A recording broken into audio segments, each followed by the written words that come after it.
나는 치유의 은사를 받지 않았어요. 근데 그냥 갈 때마다 그냥 내가 그냥 성령 기도에 갈 때마다 그냥 그것도 70, 80 그냥 아니 70, 80 썼으면요 골 아파요 당연히요. 아 무릎 아프고 허리 아파요 당연히. 아 그걸 그냥 와갖고 하느님 그냥 신부님이 그냥 허리 아프니까 그냥 안수 좀 해달라고 그러면 그 나요 80년 동안 쓴 거를. 그럼 난 또 착하니까 해주긴 해줘요. 할머니 머리에 손을 얹고 아니 뭐 치유의 은사는 없으니까 머리에 손을 얹고 뭐라고 기도하냐면은 하느님 이 할머니 골이 아프답니다. 그런데 눌러줘요. 우리 오홍진 신부님은 정말로 이 안수의 능력이 있으신 것 같아. 이쪽 쓰러진다 이쪽 100명 막 쓰러지고 막 이쪽 쓰러진다 2층 젊었을 땐 2층 쓰러져 2층 막 쓰러지고 그랬대요 정말로. 근데 나는 그렇게 20년 동안 안수 기도를 했는데 쓰러진 사람이 한 명도 없어요. 아이 정말이에요 정말. 쓰러진 사람 한 명도 없어요. 그리고 내가 안수 기도를 하면 누르면 내가 느껴요. 내 손에서 아무것도 안 나가는 게 느껴요. 누르고 있으면 뭐가 나와야지 눌러줄 거 아니에요. 뭐가 나와야지. 그래서 내가 3년 전부터 안수 기도를 안 하는 거예요. 왜 안 하느냐면은 아무것도 안 나오는데 누르고 있는 나도 한심하고 또 아무것도 안 나오는데 머리 디미는 교우들도 불쌍하고. 그러니까 서로 편안하자 이거예요. 여러분들 북한에서 안 태어나고 남한에서 태어난 거 감사해요 안 감사해요? 북한은요 정말로 굶어 죽어요. 굶어 죽어요. 평양 근교만 빼놓고 나머지는 다 굶어 죽는다고 보시면 돼요. 이제 겨울이 시작되면은요 이 사람들 땔감이 없어요. 석유 석탄이 없기 때문에. 그래서 산에 나무 잘라다가 또 해요. 그리고 어떤 집은 작년에는요 그 땔감조차도 없어서 밥도 못 해갖고 그대로 얼어 죽은 사람들도 많다는 거예요. 근데 우리는 얼마나 잘 먹고 잘 살아요. 감사해요 안 감사해요? 감사해요. 여러분들 후쿠시마에서 안 태어나고 대한민국에서 태어난 거 감사해 안 감사해? 그런데 왜 자살률이 세계 1위냔 말이야. 국민들이 욕심이 많아서 욕심이. 이유는 딱 한 가지예요. 욕심이 너무 많아요. 대한민국 사람들 이 정도면 잘 사는데 왜 이렇게 욕심이 많은지 모르겠어요. 황창현 신부님의 행복 특강 지금 바로 시작하겠습니다. 영상이 마음에 드신다면 구독, 좋아요, 알림 설정 부탁드립니다. 영상 후반부에 요양병원 의사가 쓴 충격적인 양심 고백도 함께 들으시면 좋겠습니다. 참 예수님, 반갑습니다.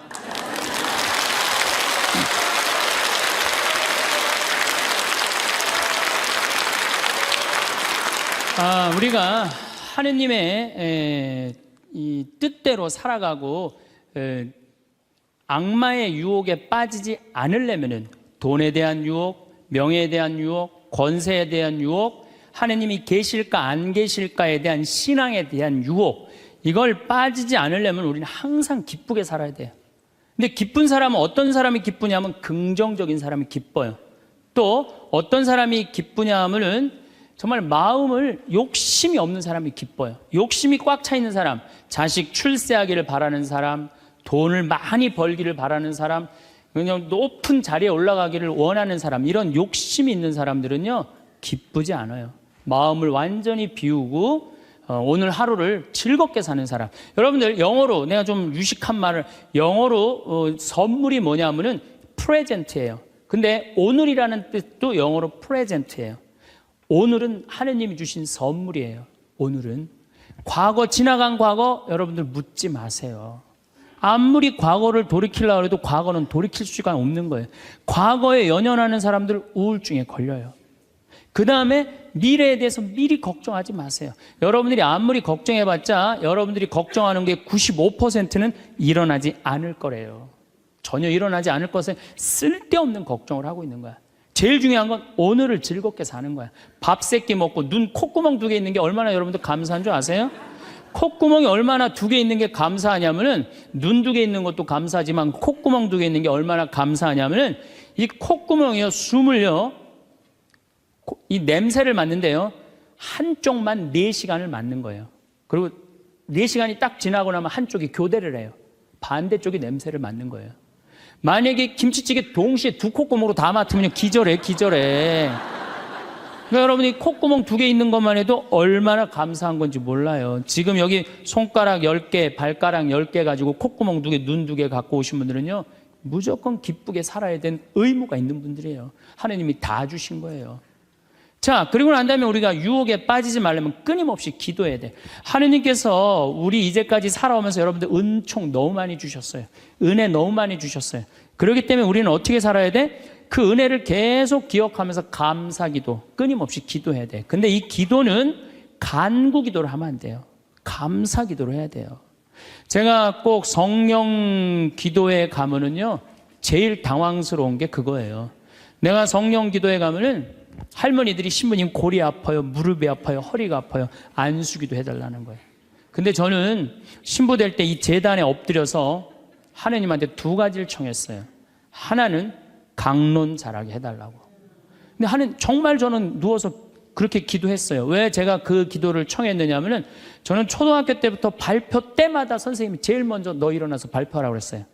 그리고 책 읽을 때도 항상 나보러 읽으라고 그랬어. 목소리가 좋으니까. 그러니까 내가 받은 달란트는 뭐야? 말하는 거, 말하는 거. 그리고 신부가 말씀 전하는 사람 아니에요. 그래서 강론 잘하게 해달라고 내가 정말로 엎드려서 간구했어요. 근데 뭐 1년에 300회, 내일도 여기 전주 중앙성당에 가서 강의하고 또 전주에 있는 중학교에 가서 그 학부형들하고 선생님들한테 강의해. 내일도 전부 단축 수업한대요. 그 선생님들도 강의 들으게 한다고 일반 학교에 가서 강의하는 거, 행복론에 대해서. 그러니까 1년에 한 300회 정도 초청 강연 다니니까 이거 소원 들어주셨어요. 난 너무너무 감사해요. 또 내가 글 잘 쓰게 해달라고. 이제까지 책 3권 썼는데 요즘 쓴 거 사는 맛, 사는 멋. 이거 정말로 많은 분들이 행복하다고 참 전화가 많이 와요. 독자들한테. 아니, 나 이 2가지 다 받았어요. 나는 더 이상 하나님한테 원하는 거 없어요. 하느님은요, 각자의 달란트가 다 달라요. 그리고 그냥 집 잘 짓는 신부님들, 또 우리 그냥 전 신부님, 내가 보기엔 사목 너무너무 잘하세요. 그러니까 그 감히 못하는 15년이 지나서 엄두도 못 냈던 저 땅을 사죠. 그러니까 아무나 사는 게 아니에요. 교우가 일치가 되기 때문에 그게 가능한 거죠. 그 다 달란트가 달라요. 근데 내가 받은 달란트는 강론 잘하고 글 잘 쓰는 거야. 나는 치유의 은사를 받지 않았어요. 근데 그냥 갈 때마다 내가 성령 기도에 갈 때마다 그것도 70, 80 아니 70, 80 썼으면요 골 아파요 당연히요. 무릎 아프고 허리 아파요 당연히. 그걸 그냥 와갖고 하느님 신부님이 허리 아프니까 그냥 안수 좀 해달라고 그러면 그 나요 80년 동안 쓴 거를. 그럼 난 또 착하니까 해주긴 해줘요. 할머니 머리에 손을 얹고 뭐 치유의 은사는 없으니까 머리에 손을 얹고 뭐라고 기도하냐면은 하느님 이 할머니 골이 아프답니다. 그래서 내가 눌러줘요. 그런데 저는 치유의 은사가 없는 게 확실해요. 우리 오홍진 신부님은 정말로 이 안수의 능력이 있으신 것 같아. 이쪽 쓰러진다, 이쪽 100명 막 쓰러지고 이쪽 쓰러진다. 2층 젊었을 땐 2층 쓰러져 2층 막 쓰러지고 그랬대요 정말로. 근데 나는 그렇게 20년 동안 안수 기도를 했는데 쓰러진 사람이 한 명도 없어요. 정말이에요 정말. 쓰러진 사람 한 명도 없어요.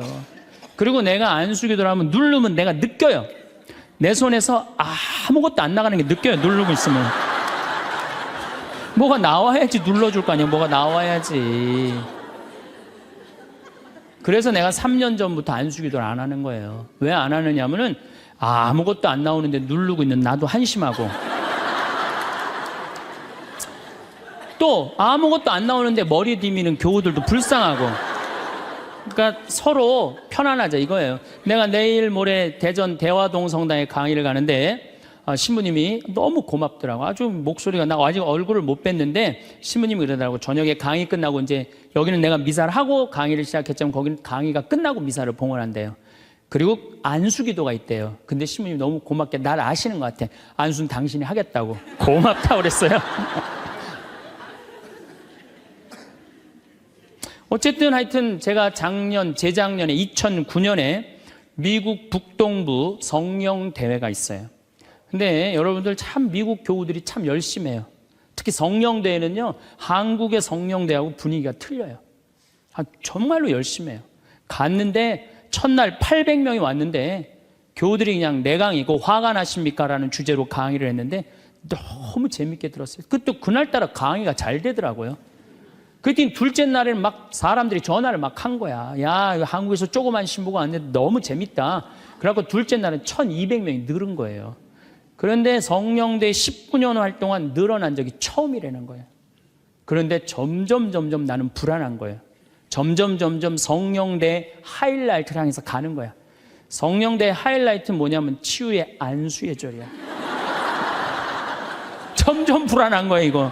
아니, 내 손에서는 아무것도 안 나오는데 이제 아무 능력 없는 거 탈로가 나게 생긴 거야. 그런데 그때 같이 갔던 신부님이 청주교구 박효철 베네딕토 신부님이라고 있으세요. 전국 성령 주치도 신부님이세요. 근데 그분은 내가 뵈니까 치유 은사가 있어요. 그러니까 나는 말씀의 은사가 있지만 그분은 치유 은사가 분명히 있는 분이야. 그래서 나한테 오지 말고 박신부님한테 가라. 그것도 나하고 본명도 같아. 베네딕토. 박신부님한테 가라. 그리고 난 도망갔어요, 사실은. 그런데 그 예절을 저 강당 뒤에서 보는데요, 정말 은혜롭더라고요. 나는 죽었다 깨어나도 그렇게 못해요. 근데 그때 200명이 났어요. 정말로 내가 다음에 갔는데도 그때 치유됐다는 사람 너무 많이 만났어요. 그건 하느님의 성령 특별한 은혜가 있었던 거지. 그래갖고 이제 박 신부님 덕분에 내가 잘 마치고 이제 한국에 이제 돌아왔어요. 2010년이 됐는데 미국 북동부 성령대에서 또 전화가 왔어요. 올해 또 와달라는 거예요. 내가 화를 냈어요. 왜 자꾸 날 부르느냐. 그거 부담스럽거든요. 그거 굉장히 큰 대회니까. 아니, 내 손에서 아무것도 안 나온다는데 왜 자꾸 부르느냐. 좀 이 손에서 능력 나오는 신부님들 불러라. 그랬더니 그 교우들이 위원들이 하는 말이 신부님 걱정하지 말라고. 신부님은 손에서 안 나오는 대신 입에서 나오니까 걱정하지 말라고.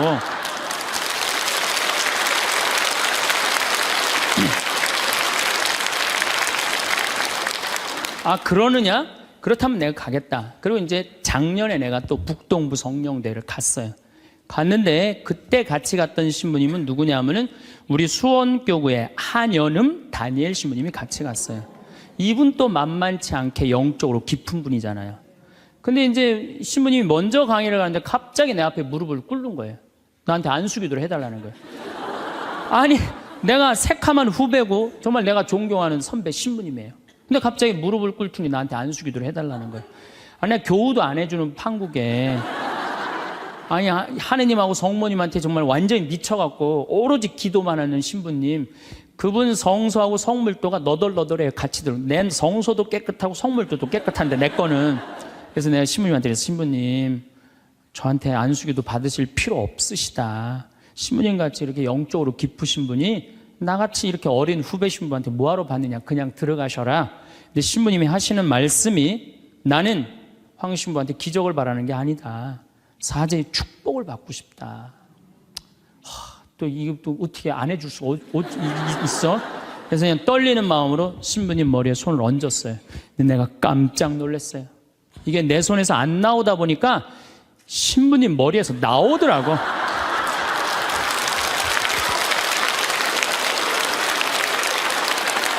아니, 정말로 성령의 기운이 느껴지는 거예요. 정말로. 이야, 이러는 수도 있구나. 이게 내가 안 나오면 머리에서 나오는 수도 있구나. 하지만은 우리가 하느님을요, 골 아프면 골 고쳐주고, 머리 아프면 머리 고쳐주고, 무릎 아프면 무릎 고쳐주고, 허리 아프면 허리 고쳐주는 분이 아니에요. 하느님은요, 찬양 받으실 분이에요. 하느님은 영광 받으실 분이에요. 하느님 우리 심부름꾼 아니에요. 그것도 돈이나 많이 주면서 시키면 내가 몰라. 달랑 1,000원 주면서 뭘 그렇게 많이 시켜. 그러니까 자꾸 간구 기도를 하다 보면 어떤 유혹에 빠지느냐 하면은 여기가 아닌가 봐. 천군 보살한테 가는 거예요. 그래서 천주교 교우들이요, 전보로 많이 다니는 거예요. 그래서 일단 찬양기도 감사기도 하는 교우들은요, 하느님 의심하지 않아요.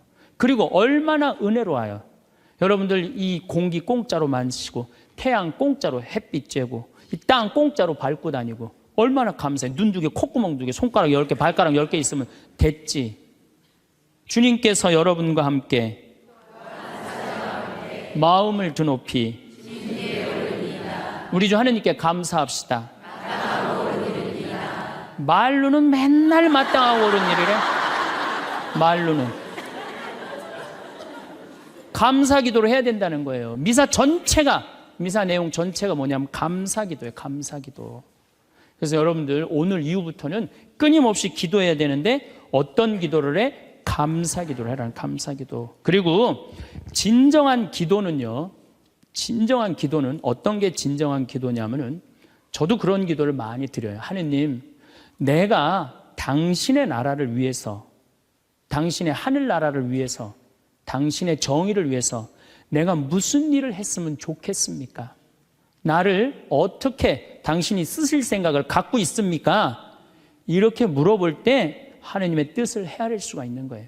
그러니까 성당에는 하느님 뜻을 실천하려고 나오는 거지 하느님이 내 뜻을 실천하라고 성당에 나오는 게 절대 아니다. 근데 우리 많은 교우들은 그걸 착각하고 있는 거예요. 예수님도 마태오복음 그 산상설교의 5장, 6장, 7장에 뭐라고 그러셨어요? 주의 기도를 가르쳐달라고 그러니까 뭐라고 그랬어요? 너희들 기도할 때 많은 말 하지 말아라. 하늘에 계신 우리 아버지 이름이 거룩히 빛나시며 아버지의 나라가 오시며 아버지의 뜻이 뭐라고 그래요? 하늘에서와 같이 땅에서도 이루어지소서. 그렇게 기도하라고 그랬잖아요. 근데 우리는 그냥 성당에 나와서 계속 내 뜻만 계속 어필하는 거야. 더욱이 여러분들 예수님하고 친해요, 안 친해요? 친하지도 않으면서 그냥 계속 이것 해줘라. 여러분들 이 생각 해봐요. 정말 친한 친구가 와서 부탁하면은 들어줘요, 안 들어줘요? 힘들어도 들어줘요. 내가 좀 고통스럽더라도 그걸 나눠줘요. 생전 본 적도 없는 친구가 와서 딱 오더니 1,000원 주더니 야, 내가 정말로 필요한 게 있는데 나 좀 도와줘라. 도와주고 싶어요, 안 도와주고 싶어요? 도와주고 싶지가 않다는 거예요. 그래서 여러분들 기도는 뭐냐면 일단은 예수님하고 친구 되기 위해 하는 거예요. 예수님하고 대화하는 거예요. 대화를 해서 예수님, 당신이라면은 이 땅을 사겠습니까? 안 사겠습니까? 당신이라면은 지금은 무슨 요즘 그 제2금융권 막 이자 막 100%, 200%, 막 1000% 하는 사람들 있잖아요. 내가 만약에 예수님이랑 과연 그런 걸 할까? 그 사람도 얼마나 고통스러운데. 내가 예수님이라면은 내 아이를 어떻게 키울까? 내가 예수님이라면은 내 남편한테 어떻게 할까? 내가 예수님이라면은 아내한테 어떻게 할까? 내 아내한테 어떻게 할까? 이걸 물어보려고 기도하는 거예요. 그래서 기도라는 것은 간구 기도가 기도가 아니야. 그래서 난 묵주기도, 구일기도 보면 딱 지향 하나 두고 그냥 기립다 기도하는데 난 정말로 마음이 아파요. 묵주기도는 저는 요즘 묵주기도 드릴 때 오늘도 내가 묵주기도 5단을 바치면서 연옥에 있는 영혼들 구원해달라고 기도했어요. 왜냐하면 성모님이요 그렇게 기도하라고 그랬거든요. 근데 우리 그냥 계속 연옥을 위한 기도, 그 다음에 터키에서 지금 고통받는 사람들, 이런 정말 죄인들, 이런 사람들은 생전 기도하지 않고 그냥 대학 입시, 그냥 수능 잘 보게 해주고, 그냥 당 팔리게 해주고, 애 생기고 해주고, 이런 기도는 자꾸 하느님하고 멀어질 수도 있다는 얘기예요. 그걸 다 들어주지 않으세요, 하느님이. 어떻게 다 들어줘요? 내가 할 일이 있는 거지. 또 기도는 예수님의 말씀을 음미할 때 기도가 즐거워요.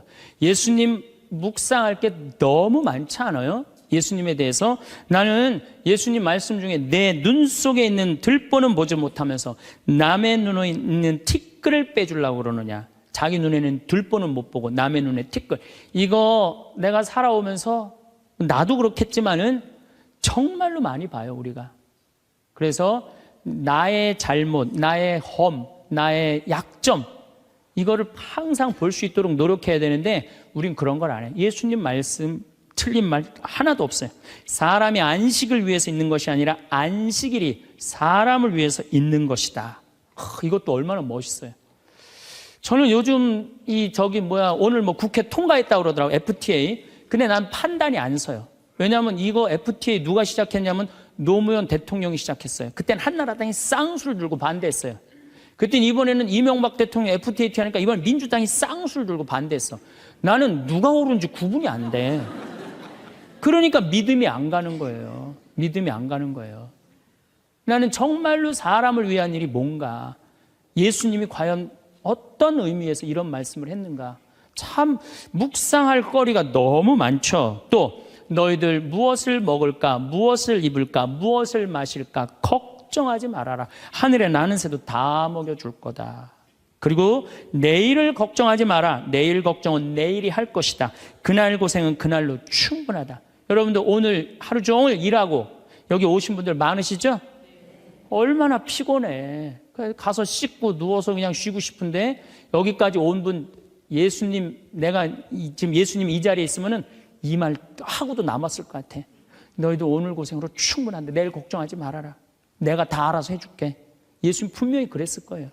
이 말씀을 내 마음 안에 살아 움직일 때 여러분들은 진리가 너희를 자유롭게 하리라 처럼 정말로 자유롭게 살 수 있어. 근데 예수님 말씀이 하나도 없어. 그냥 성서 하나 붙잡고 하루 종일 묵상해 본 적도 없고 일주일 내내 묵상해 본 적도 없어. 그냥 성서를 읽은 적도 없어. 그러면은 여러분들은 기도가 어려운 거예요. 점점 기도하는 방법을 잃어버리는 거예요.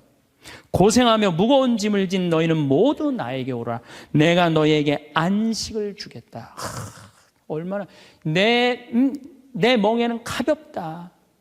얼마나 좋아요. 예수님 말씀을 가만히 묵상해 보면은요, 다 위로의 말이야. 내가 너를 너무 사랑하니까 걱정하지 마라. 내가 있는데 뭐가 그렇게 걱정이 많으냐. 전부 그런 내용이에요. 함께 하겠다. 내가 너희와 함께 하겠다. 나는 너를 이제 종이라 부르지 않고 뭐라고 그랬다? 벗이라고 부르겠다. 예수님 행하신 행적을 봐요. 가난한 사람, 팔 하나 없는 사람, 눈 먼 사람, 귀 먼 사람, 나병으로 고생하는 사람, 또 죄 속에 있는 죄녀, 창녀, 가늠한 여인, 이 세상에 오셔서 그런 버림받고 고통받는 이들 속에서 사시다 가셨잖아요. 그러니까 그분 삶을 가만히 이렇게 드라마를 보듯이 쫙 보면은 이거 끊임없이 기도할 수 있어요. 해도 끝이 없어. 예수님의 삶을 묵상한다는 게.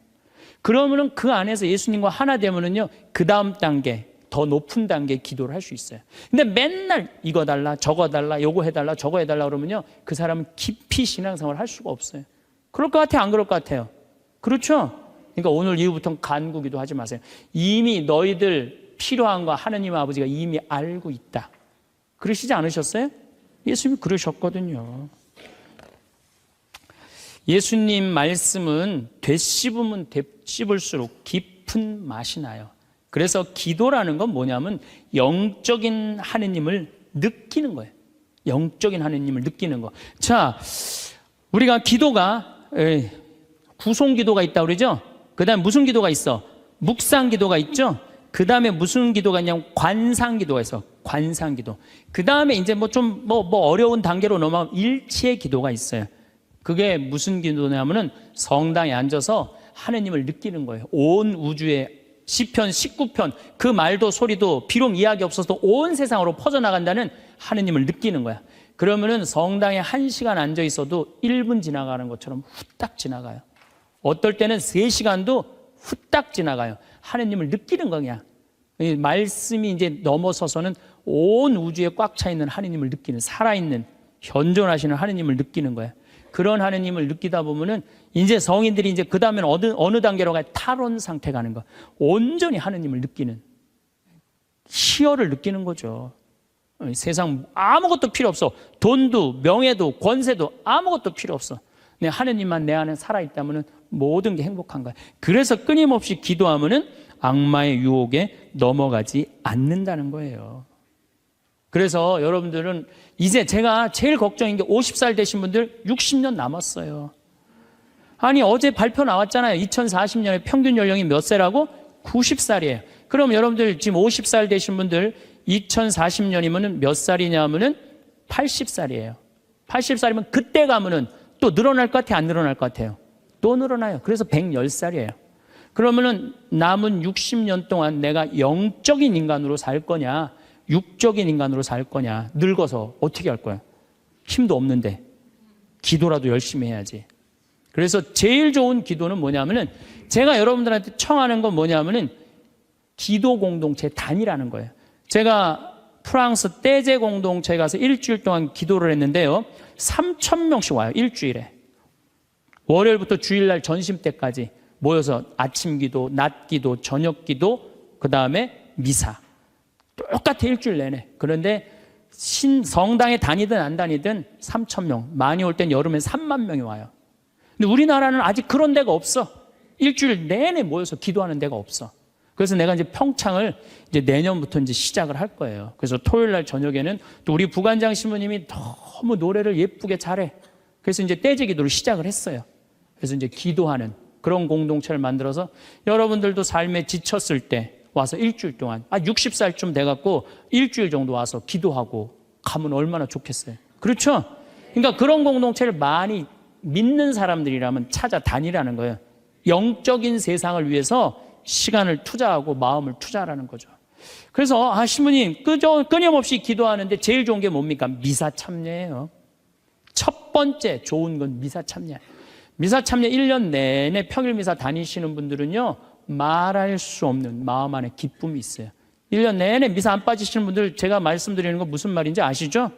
그 시간이 얼마나 좋아. 조용하고 이 성당 안이 얼마나 세상하고 완전히 단절된 거 아니야. 그 시간만은. 그리고 예수님하고 하나 되는 시간이잖아요. 그래서 아무리 힘들어도 직장 끝나고 난 다음에 가방 들고 와서 미사 참여하고 가는 사람들, 이 사람들은 제일 행복한 사람들이에요. 그래서 미사야말로 가장 완벽한 기도다. 그래서 여러분들 주일 미사 말할 것도 없고 평일 미사 시간 내서 오시면요, 하느님께서 이끌어 주셔요. 그 다음에 두 번째, 끊임없이 기도하는 방법 중에 하나는 성서 읽는 거야. 제 경험에 의하면은 구약성서부터 신약성서 끝까지, 처음부터 끝까지 완전히 정독 5번만 하면은요, 이 세상 사는 길이 보여요. 하느님의 섭리가 역사하심이 보여요. 그리고 어떻게 살아야 되는지 정말 마음에 진리가 흘러 넘쳐요. 그래서 성서를 읽어라. 성서를 정독을 해라. 맨날 그냥 불굴의 며느리, 뭐 이웃, 우리 집 여자들 이런 거 보지 마시고, 예? 예, 그 시간에 성서를 성서 안에는 보물이 꽉 차 있어요. 그래서 성서를 적어도 5번 정도 정독을 해라. 5번. 자, 그 다음에 5번 정독을 했으면 그 다음에 할 일이 있어요. 기도 중에 정말 좋은 기도는 성지순례. 성지순례. 제가 지금 성지순례를 2년에 한 번씩 매년 정기적으로 가요. 그런데 예루살렘에 가보니까요, 예수님의 발자국이 느껴져요. 예루살렘에 가보니까. 그리고 갈릴레아 가보니까 물고기가 밤에 얼마나 튀는지, 예수님이 밤새 제자들이 물고기 잡는 거 보면서 참, 물고기 저쪽에서 튀는데 이쪽에서 막 한 것 같아 보니까 그냥 예수님이 그 2000년 전에 행하셨던 말씀, 그게 다 살아 움직이는 거예요. 이집트에 가갖고 출애굽 경로를 밟아서 시나이산 꼭대기, 모세가 십계 받으러 갔는데 올라가 보고 예루살렘에 내가 들어갈 때 이스라엘 백성이 얼마나 기뻤을까 느껴져요. 사도 바오로가 예수님 이제 다마스커스에서 회개하고 난 다음에 이 그리스, 터키 이거 전부 교회 세우러 7개, 필라델피아 교회, 이런 교회들 전부 다 세우러 가는데 지난 2월 달에 갔다 왔거든요. 그냥 예수님이 그냥 막연하게 멀리 느껴지는 게 아니라 예수님이 살아 움직이는 거예요. 그래서 여러분들 성지순례 참 중요한 거. 물론 우리나라 안에도 좋은 성지들이 너무 많아요. 우리 성인들이 얼마나 예수님을 사랑했는지. 그러니까 시간 되면은 돈 모아서 제일 남는 거, 가장 적은 돈으로 가장 최고의 효과를 낼 수 있는 건 성지순례. 그래서 예루살렘 한 번은 갔다 오라는 거예요. 예루살렘. 나는 아직까지 하느님 20년, 30년 믿으면서 예루살렘, 베틀레헴, 나자렛 한 번도 아직 갔다 온 적이 없다. 한번 손 들어보세요. 내가 절대 욕 안 할 테니까 한번 손 들어보세요. 손 들어. 한 번도 안 갔다 왔다. 손 들어보세요. 자, 이 사람들 이거 회개해야 되는 사람들이에요. 자, 여러분들 이 세상에 한 번 오셨어. 내가 하느님을 믿어.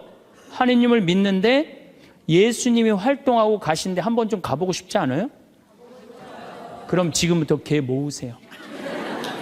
걔 모으셔갖고, 나는 우리 여의도 순복음교회가 한 번 거기 성주순례를 갔는데 몇 명이, 한 3,000명이 갔다. 3,000명. 3,000명이. 여러분들도 우리 능평성당 내가 있을 때 어른들 700명 갔잖아요. 한번 한 2년 개 모아갖고 우리 전 신부님이랑 한번 1,000명 한번 쫙 한번 가봐요. 그럼 아마 일생 일대 너무 은혜를 많이 받을 거예요. 그 은혜는 마치 이스라엘 백성이 에집트를 200만 명이 뭐 200명 그건 뻥이겠지만은 어쨌든 하여튼 가듯이 그런 뜨거움을 아마 느끼실 거예요. 저는 그래서 우리가 끊임없이 기도하는데 정말 좋은 거는 성지순례다. 돈 모아서 성지순례 가라. 다시 한번 말씀드리지만 재물은 쓴 것만 재물이에요. 쓴 것만 내 재물이에요. 제가 지난번에 산호세 강의를 갔는데 나를 비행장에 데려다 준 자매가 하나 있어요. 친구가 5억을 떼어먹고 갔대요. 재산이 싹 날아갔대요. 근데 유일하게 자기가 아깝지 않았던 거, 성지순례 간 것만 아깝지 않더래요. 그거 갔다 오기를 얼마나 잘했는지, 성지순례 때마다 갔다 온 게 그것만 자기 마음 안에 살아 움직이더래요. 여러분들도 나중에 이 돈 저 돈 떼어먹고 땅 치고 통곡하지 말고 미리 지금 돈 모아서 성지순례 갔다 오십시오. 그리고 묵주기도 우리가 가장 쉽게 할 수 있는 기도예요. 누워서도 할 수 있고, 뭐 반신욕하면서도 할 수 있고, 걸어가면서도 할 수 있고. 묵주기도도 성모님 말씀대로 죄인들의 회개를 위해서, 연옥 영혼들의 고통 덜어주기 위해서, 그 기도가 저는 묵주기도 중에 가장 아름다운 기도라고 생각을 해요. 그래서 우리의 기도를 불쌍한 영혼들이 많이 기다리고 있으니까 그런 지향을 두고 그냥 수능 잘 보게 해주고 애 생기게 해주고 월세 나가게 해주고 땅 팔리게 해주고 그런 기도하지 마시고, 이렇게 끊임없이 기도하는 사람은요 악마의 유혹에 빠질 시간이 있겠어요 없겠어요? 당연히 없어요. 당연히. 자, 그 다음에 어떤 처지에서든 감사하여라. 감사하는 사람 또 유혹에 안 빠져요. 여러분들 북한에서 안 태어나고 남한에서 태어난 거 감사해요 안 감사해요? 북한은요 정말로 굶어 죽어요. 굶어 죽어요. 평양 근교만 빼놓고 나머지는 다 굶어 죽는다고 보시면 돼요. 이제 겨울이 시작되면은요 이 사람들 뗄감이 없어요. 석유 석탄이 없기 때문에. 그래서 산에 나무 잘라다가 또 해요. 그리고 어떤 집은 작년에는요 그 뗄감조차도 없어서 밥도 못 해갖고 그대로 얼어 죽은 사람들도 많다는 거예요. 근데 우리는 얼마나 잘 먹고 잘 살아요? 감사해요 안 감사해요? 감사해요. 여러분들 후쿠시마에서 안 태어나고 대한민국에서 태어난 거 감사해 안 감사해요? 이거 여러분들 깊이 묵상해야 돼요. 왜냐하면 일본은 1년에 지진이 5,000번 일어나요. 5,000번. 하루에 15번 일어나요. 더 놀라운 거는 이번 12월 1월 달에 지진이 또 일어난다는 게 지금 감지가 된다는 거예요. 일어날지 안 일어날지 모르겠지만은 일본 사람들은요 너무 불안한 거예요. 근데 우리나라는 지진이 1년에 몇 번 일어나는 줄 아세요? 15번 정도 일어나요. 근데 이 중에 지진의 강도가 2.7에서 3.2예요. 보통 일어나는지 안 일어나는지도 모를 정도예요. 근데 일본은 막 일어나면 4.0만 넘어가면요 정말 천둥 소리 얼마나 불안한지 몰라요. 나는 그걸 경험을 했어요. 지진이라는 게 무시무시해요. 근데 우리는 아무런 그런 게 없이 살잖아요. 이번에 이 터키 지진 일어났죠? 지진 일어났는데 여진이라고 그래요. 한 번 꽝 하고 난 다음에 계속 흔들리는 게 1,500번 일어나는 거. 1,500번. 근데 우리는 얼마나 행복한 나라에서 살아. 그런데 왜 자살률이 세계 1위냔 말이야. 국민들이 욕심이 많아서. 욕심이. 이유는 딱 한 가지예요. 욕심이 너무 많아요. 대한민국 사람들 이 정도면 잘 사는데 왜 이렇게 욕심이 많은지 모르겠어요. 여러분들 그 한국처럼 잘 먹고 잘 사는 나라가 없어요. 여러분들 이탈리아라는 나라 잘 살아 못 살아요? 잘 살죠? 그런데 이탈리아가 우리나라가 경제력은 세계 13위지만은 소비 지수는 7위예요. 7위. 정말 잘 먹고 잘 사는 나라가 우리예요. 내가 뭐 예전에 방송에도 한번 말씀드렸지만 우리나라 갈비집에 가보면요 진짜 잘 먹어요. 갈비 막 먹으러 가면은요 막 이렇게 한 상 반찬 나와요. 그냥 그 계란찜, 그 다음에 무슨 뭐 단호박 삶은 거, 메추리알, 뭐 그 다음에 무슨 뭐 사라다, 무슨 야채 사라다, 국물 김치, 뭐 별게 다 나와요. 그 다음에 파란 국수 말아서 나와요. 그리고 4명이 가면 4인분 시켜요. 4인분 시키면 그냥 배가 빵빵해. 한국 사람들은 배 빵빵하면 안 돼. 갈비집에 가고 배 터질 때까지 먹어야 되냐. 2인분 더 시켜요. 더 시켜서 먹고 난 다음에 그래도 우린 분이 안 풀려. 그냥 아줌마가 하나 쓱 나와서 이렇게 물어봐요. 냉면을 먹을래? 된장찌개를 먹을래? 그냥 그거 먹고 커피 공짜로 먹는 나라가 어디 있어요. 잘 먹어요. 횟집도 마찬가지예요. 횟집도 일본에 갖고 내가 회 정식 시켰는데 회가 딱 2점 나왔어요. 이게 맛백인가 보다 그러고 홀딱 먹었어요. 아무리 기다려도 회가 안 나와요. 왜 안 나오냐니까 그게 다라는 거예요. 우리나라는 횟집에 가면 뭐부터 나와? 씻기다시 나오죠? 개불, 멍게, 해삼, 전복, 낙지, 꽁치 소금에 구운 거, 미역국, 조개탕, 별게 다 나와요. 그리고 그냥 또 회가 나오면 그냥 한 50점 나와요. 배는 꽉 찼는데 50점이 또 나와. 어떻게? 먹는 방법이 있어요. 상추에다가 회를 올려요. 그 다음에 마늘하고 고추하고 된장을 찍어갖고 상추를 동그랗게 말아요. 그 다음에 목구멍으로 밀어 넣는 거예요. 보면 계속 목구멍까지 찼어. 그래도 분이 안 풀려. 어떻게 하느냐면은 매운탕 또 시켜 밥 한 그릇 또 해갖고. 그런데도 왜 자살률이 세계 1위냔 말이에요. 왜 15,400명이 죽냔 말이에요. 1년에 하루에 42명씩 자살을 하냔 말이에요. 왜? 1시간에 2명씩 지금 뛰어내려서 죽고 있어요. 우리나라에. 욕심이 너무 많아서 그래요. 이 정도면 잘 살지 않아요? 이 정도면 잘 살지 않아요? 여러분들, 우리 여기 할머니들 1959년에 우리나라가 UN 120개 국가 중에 GNP가 몇 위였느냐면 119위였어요. 1959년에. 꼴등이야, 꼴등. 그때는 정말로 똥구멍이 찢어지게 가난하게 살았어요. 똥구멍이. 다시 한번 똥구멍 찢어지는 거 얘기해 드릴게요. 9월에 추수하면 2월에 먹을 게 떨어져요. 보리는 5월에 피는데. 그러면 그냥 무슨 칡해서 먹고 쑥해서 먹고, 그것도 안 되면 4월 달에 소나무 속껍질 벗겨요. 햇빛에 말려갖고 갈아갖고 쌀은 요만큼, 소나무 껍질은 이만큼. 그러니까 밥을 져서 먹으면 등짝에 붙었던 배가 쑥 나와요. 얼마나 좋아. 근데 문제는 이 섬유질은 소화가 안 돼요. 수분만 빠지고 다시 딱딱하게 대장에 가서 돌덩어리가 되는 거야. 똥을 넣으면 부드러운 똥이 나오는 게 아니야. 이 돌덩어리가 나오는 거야. 그러니까 이 돌덩어리를 빼내니 집집마다 뒷간에서 똥구멍 찢어지는 소리가 아니야. 이 집 저 집에서 막 나는 거예요. 그게 1959년에 있었던 일이에요. 1959년. 그런데 불과 60년 만에 이렇게 잘 살 수가 없어요. 이렇게 잘 살 수가 없어요. 여러분들, 저는 요즘 그리스 보면서요, 정말로 내가 대한민국 사람이라는 게 얼마나 자랑스러운지 몰라요. 그리스라는 나라는 지금 BC 526조예요. BC 526조.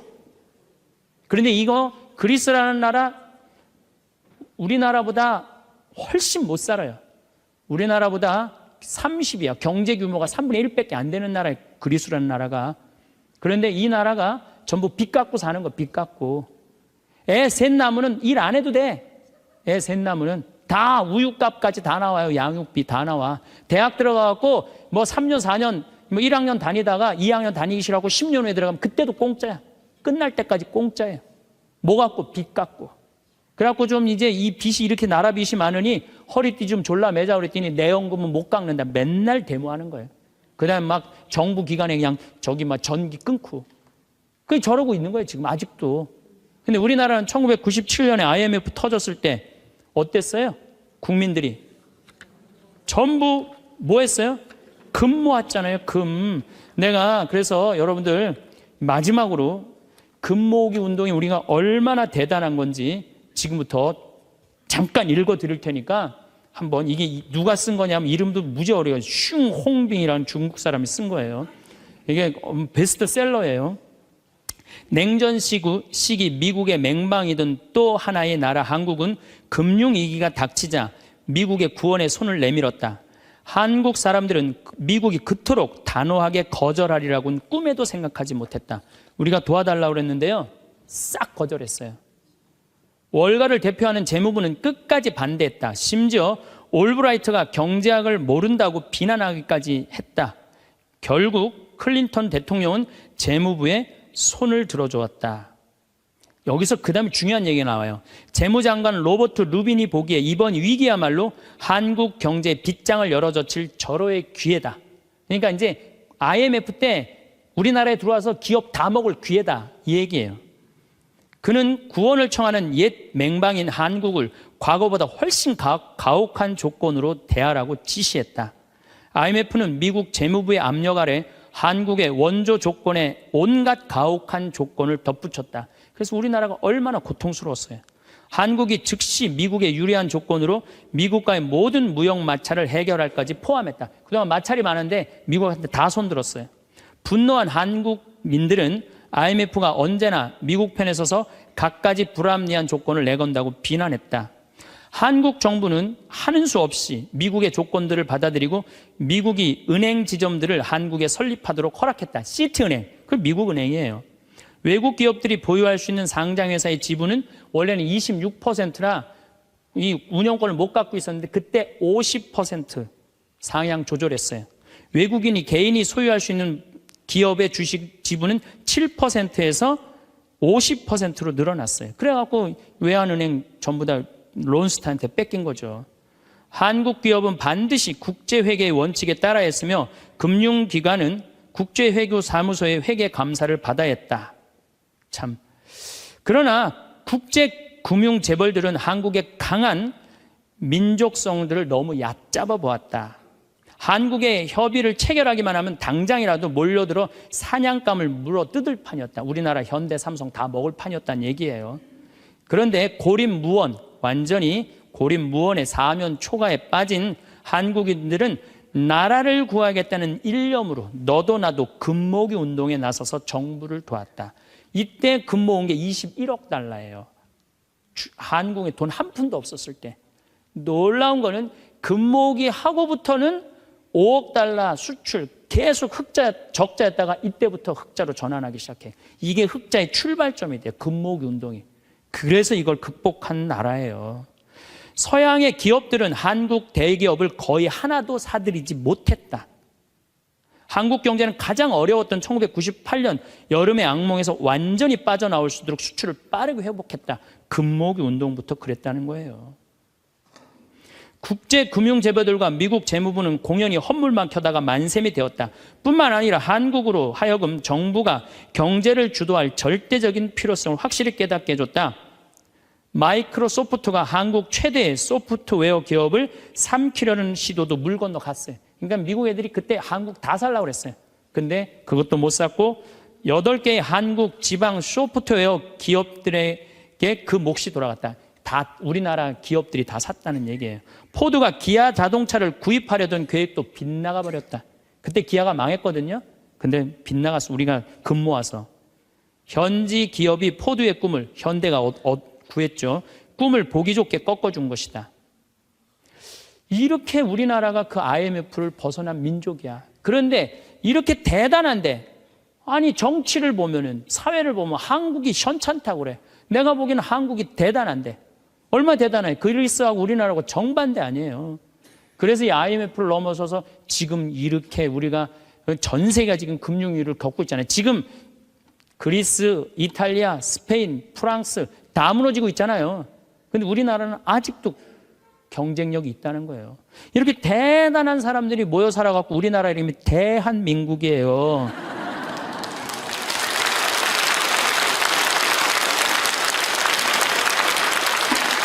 아니 그럼 이렇게 기가 막힌 나라에 살면서 국민들이 감사해야 될 거 아니야. 감사는 온데간데 없고 원망, 비난 맨날 이런 것만 있어요. 그러니까 국민들이 안 행복한 거야. 그래서 나는 사도 바오로가 항상 기뻐하여라. 끊임없이 기도하여라. 어떤 처지에서든 감사하라. 이것이 우리 주 예수 그리스도를 통하여 드러내신 하느님 아버지의 뜻이다. 그러니까 여러분들 신앙생활하는 사람은요. 어떻게 해야 돼? 항상 기뻐하고 끊임없이 기도하고 어떤 처지에서든 감사해야 되는데 대한민국 처지는 괜찮다. 나머지 왜 괜찮은지는 다음 시간에 제가 또 이어서 강의를 하도록 하겠습니다. 감사합니다. 부모님이 날로 노쇠하는 모습에 대부분의 자녀들은 안타까움을 느끼고 있을 겁니다. 하지만 그런 생각을 진지하게 해보는 사람은 드뭅니다. 오히려 부모의 자식 걱정이 더 크고 이런 부모-자식 관계 때문에 자식은 자칫 부모가 늙어가는 데 대해 심각하게 생각하지 못하는 경우가 많은 것 같습니다. 문제는 어느 순간 부모님이 건강 수명을 넘기면서 발생합니다. 요즘 아무리 젊게 사는 시대라고 해도 환갑을 넘기는 순간 체력은 급격하게 저하됩니다. 무엇보다 수명은 길어졌지만 건강 수명은 그다지 늘어나지 않았다는 점에 유의해야 합니다. 100세 시대가 열렸다고 하지만 알고 보면 참으로 가슴 찡한 인생입니다. 평생 열심히 살고 은퇴 후 안락한 노후를 보낼 때쯤엔 이미 노쇠하고 병들어 이런저런 약을 먹고 병원을 출입해야 하기 때문입니다. 더구나 배우자를 먼저 보내고 혼자 남으면 문제는 더 심각해집니다. 병원 출입을 해야 하는데 배우자가 없으니 자녀들이 더 자주 돌봐줘야 하지만 자식도 먹고 살기 바쁘니 잘 보살펴 드리기 어려운 게 현실입니다. 나이가 들면 다시 어린이로 돌아간다는 말이 있습니다.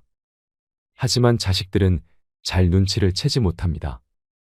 체력이 저하되고 경제력이 취약해져 자식에게 자주 기대고 싶어 하는 게 일반적입니다. 하지만 자식들은 늘 어린 시절에 강인했던 부모님을 생각합니다. 그러나 현역에서 물러나고 고2를 넘긴 부모는 더 이상 어린 시절의 슈퍼맨이나 슈퍼우먼이 아닙니다.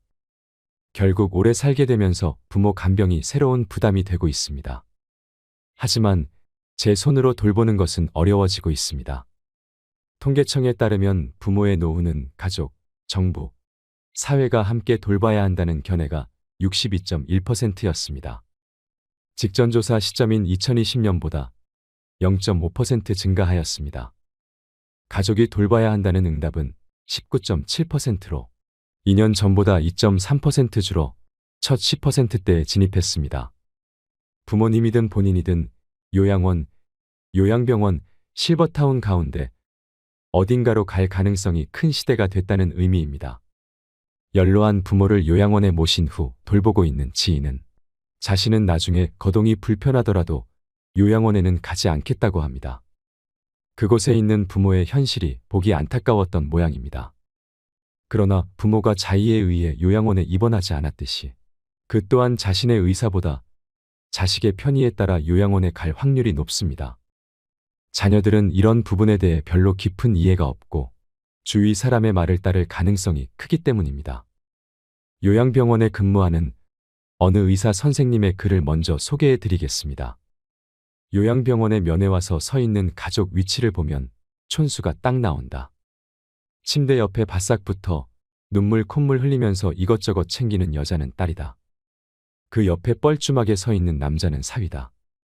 문간쯤에 서서 먼 산 보고 있는 사내는 아들이다. 복도에서 휴대폰 만지작거리고 있는 여자는 며느리다. 요양병원에 장기 입원하고 있는 부모를 그래도 이따금씩 찾아가서 살뜰히 보살피며 준비해온 밥이며 반찬이며 떠먹이는 자식은 딸이다. 아들놈들은 침대 모서리에 잠시 걸터앉아 딸이 사다 놓은 음료수 하나 까먹고 이내 사라진다. 아들이 무슨 신주딴지라도 되듯이 아들 원하며 금지옥엽 키워놓은 벌을 늙어서 받는 것이다. 딸 하나, 10 아들 부럽지 않는 세상인 것을 그때는 몰랐다. 오늘도 우리의 미래가 될 수많은 그들이 창살 없는 감옥에서 의미 없는 삶을 연명하며 희망 없는 하루하루를 보내고 있다. 그들도 자신의 말로가 그렇게 될 줄은 전혀 몰랐을 것이다. 자신과는 절대 상관이 없는 이야기라고 믿고 싶겠지만 그것은 희망사항일 뿐 결코 남의 이야기가 아니다. 우리는 나이가 들고 서서히 정신이 빠져나가면 어린애처럼 속이 없어지고 결국 원하건 원치 않건 자식이 있건 없건 마누라나 남편이 있건 없건 돈이 있건 없건 잘 살았건 잘못 살았건 세상 감투를 썼건 못 썼건 잘났건 못났건 대부분 요양원이나 요양병원에서 생의 마지막을 보내게 된다. 그곳은 자기가 가고 싶다고 해서 갈 수 있는 것도 가기 싫다고 해서 안 가는 곳도 아니다. 늙고 병들고 정신이 혼미해져서 자식들과의 대화가 단절되기 시작하면 갈 곳은 그곳밖에 없다. 산 사람들은 살아야 하니까 두고 보면 안다. 그래도 어쩌랴. 내 정신 가지고 사는 동안에라도 맛있는 거 먹고 가고 싶은 곳 가보고 보고 싶은 것 보고 하고 싶은 것 하면서 즐겁고 재미있게 살아야지. 기적 같은 세상을 헛되이 보낼 수는 없지 않겠는가. 부모가 마음과 다른 말을 하시는 건 자녀가 걱정할까 봐입니다. 자녀가 부모의 그런 말씀을 믿으려 하는 건 부모보다 자신을 먼저 생각해서입니다. 이것이 자식입니다. 나 역시 자녀에겐 그런 부모입니다. 하지만 부모님에게 조금만 더 관심을 가져주세요. 아프신 데는 없으세요? 늙으면 다 아프지. 지낼만은 해. 부모님의 몸 상태 변화를 잘 관찰하세요. 식사를 잘 씹으시는지, 허리가 더 굽은 것은 아닌지, 지속적인 통증이 있으신 건 아닌지, 말귀가 어두워진 것은 아닌지, 잘 하시던 일을 최근 들어 어려워하시지는 않은지, 설령 문제 해결이 어렵더라도 자녀의 관심은 따뜻한 위로가 됩니다. 또 나이가 들면 죽어야지 이렇게 말씀하시는데 연세가 많은 부모님도 죽음은 무섭습니다. 죽음은 나이와 상관없이 누구나 무섭습니다. 연명 치료를 원치 않는다면 가족이 함께 사전의료 의향서를 작성하세요. 살고 죽는 것으로 헤어지는 것이 아닌 죽음으로 다시 만나는 것, 죽음을 맞이하는 그 순간, 다시 만나자는 가족의 말은 큰 위안이 될 것입니다. 부모님은 늘 괜찮다고 하시지만 면회 온 손주에게 줄 용돈이 없어서, 줄 간식이 없어서 속상해 하시고, 또 엄마를 보러 온 아들에게 마지막으로 엄마로서 밥 한 끼 해주지 못하는 것을 너무 안타까워 하십니다. 가끔 전화해서 엄마라고 불러주세요.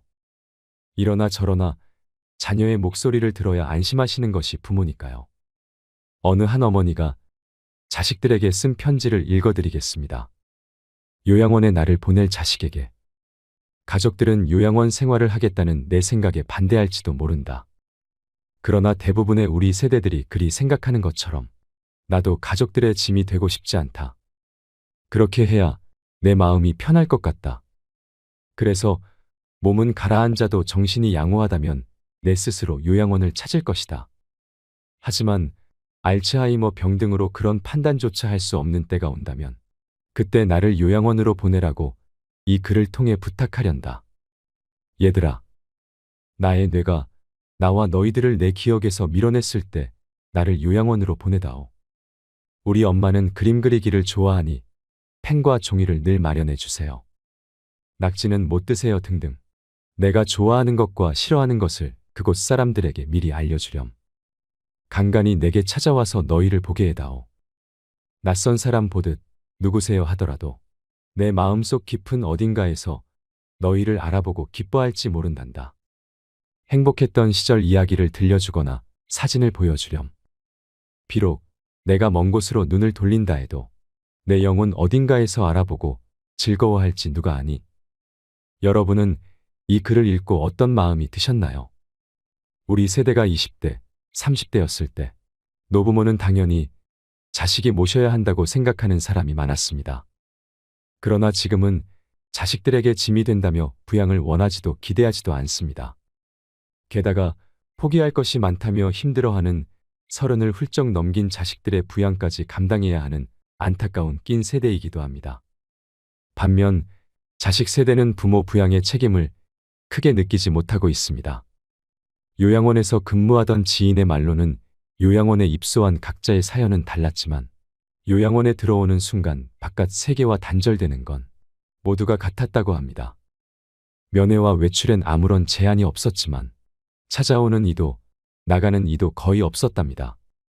노인 27명 가운데 한두 명만이 가족이 일주일에 한두 번 찾아와 10분 남짓 머물다 가고 나머지 노인들은 명절에만 겨우 가족의 얼굴을 볼 수 있었다고 합니다.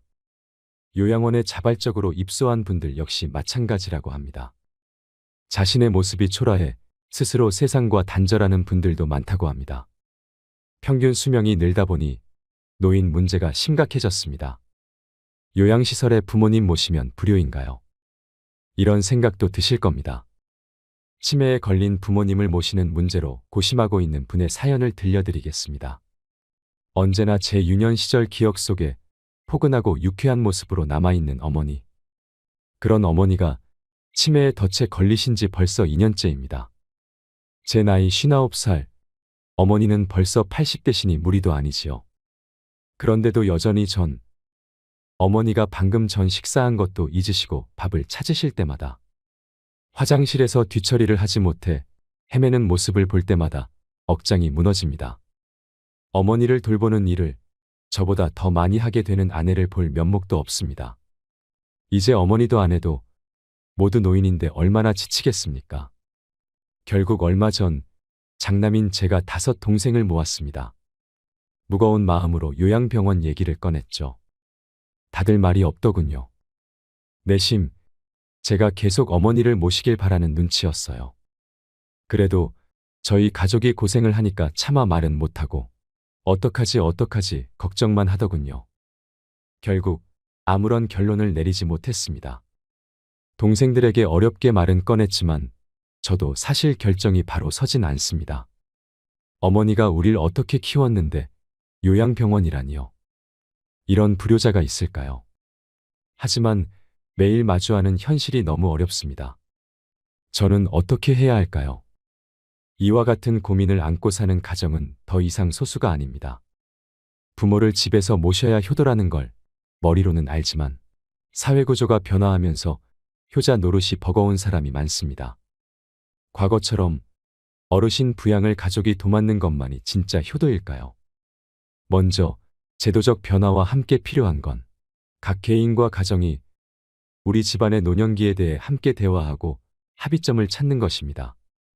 부모님이 온전할 때 스스로 고민하고 내 건강이 안 좋아지면 특정 요양시설에 맡겨달라고 자녀에게 이야기를 꺼내는 것도 한 방법이며 그 대신 일주일에 식사 한 번은 꼭 같이 하자는 등의 조건을 다는 것이 좋을 것 같습니다.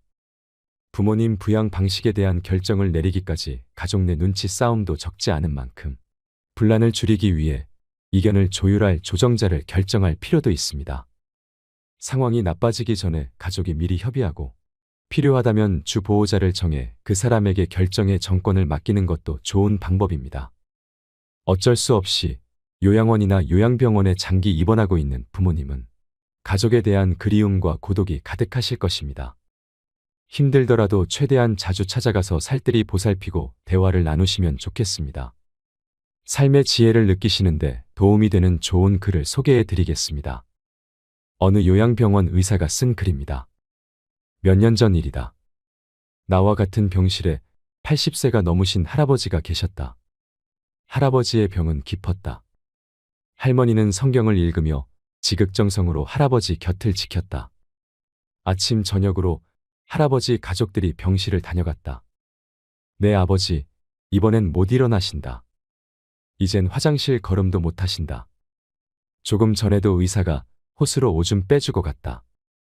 할머니는 눈물을 글썽이며 아들에게 말했다. 아들은 아무 말이 없었다. 그날 저녁 할아버지 막내딸이 병실로 찾아왔다. 지방에서 올라온 막내딸은 할아버지 손을 잡고 한참을 울었다. 할아버지는 말이 없었다. 막내딸은 3일 동안 할머니와 함께 병실에서 잠을 잤다. 아빠, 나 이제 가봐야 하거든. 아빠하고 같이 있고 싶은데 그럴 수가 없어. 김서방 출근도 시켜야 하고 아이들 학교도 보내야 해. 그녀는 울먹이며 늙으신 아버지 가슴에 얼굴을 묻었다. 아빠 옛날 일 기억나. 아빠하고 나하고 매일 들길을 걸어서 학교 갔었잖아. 여름 장마 때면 아이들은 잔뜩 푸른 개울물 앞에서 늘 아빠를 기다렸어. 작은 아이들을 한 명씩 가슴에 안아 개울물을 건네주었지. 아빠는 사랑이 많은 선생님이었으니까. 아빠가 학교에서 숙직하던 날 기억나지. 엄마가 싸준 도시락을 들고 내가 눈밭을 걸어서 아빠에게 갔던 날. 내 발바닥 꽁꽁 얼었다고 아빠가 따뜻한 배 안으로 내 발을 집어넣었잖아. 얼마나 차가웠을까. 막내딸은 울음을 삼키며 할아버지 가슴에 다시 얼굴을 묻었다. 딸의 울음소리에도 할아버지는 말이 없었다. 아빠, 나 이제 가야 돼. 꼭 다시 일어나야 돼. 아빠 꼭. 옆자리에 서 있던 할머니가 막내딸의 손을 끌었다. 어여 가거라 어여. 내 아버지 다 알아들으셨을 게다. 할머니는 막내딸을 데리고 병실 밖으로 나갔다. 잠시 후 할머니는 눈물을 닦으며 병실 안으로 들어왔다. 조금 전에 나간 아이가 우리 막내딸이라오. 아버지 사랑을 많이 받고 자랐지요. 응석바지로 자라 지금도 아빠 하잖아요. 이제 제 아버지 눈이나 감으면 와야지 뭐. 아버지를 끔찍히 좋아했는데 아버지 얼굴을 마지막으로 본다고 생각하니 얼마나 슬펐을까. 바로 그때 할아버지 목소리가 들려왔다. 임자, 임자. 할아버지는 가쁜 숨을 몰아쉬며 일으켜 달라고 했다. 할머니와 나의 부축을 받으며 할아버지는 한 걸음씩 창가 쪽으로 걸어갔다. 할아버지는 힘겨운 숨을 고르며 창밖을 살폈다. 창문 밖 멀지 않는 곳에 정문 쪽으로 걸어가는 막내딸의 뒷모습이 보였다. 할아버지는 오른팔을 들었다.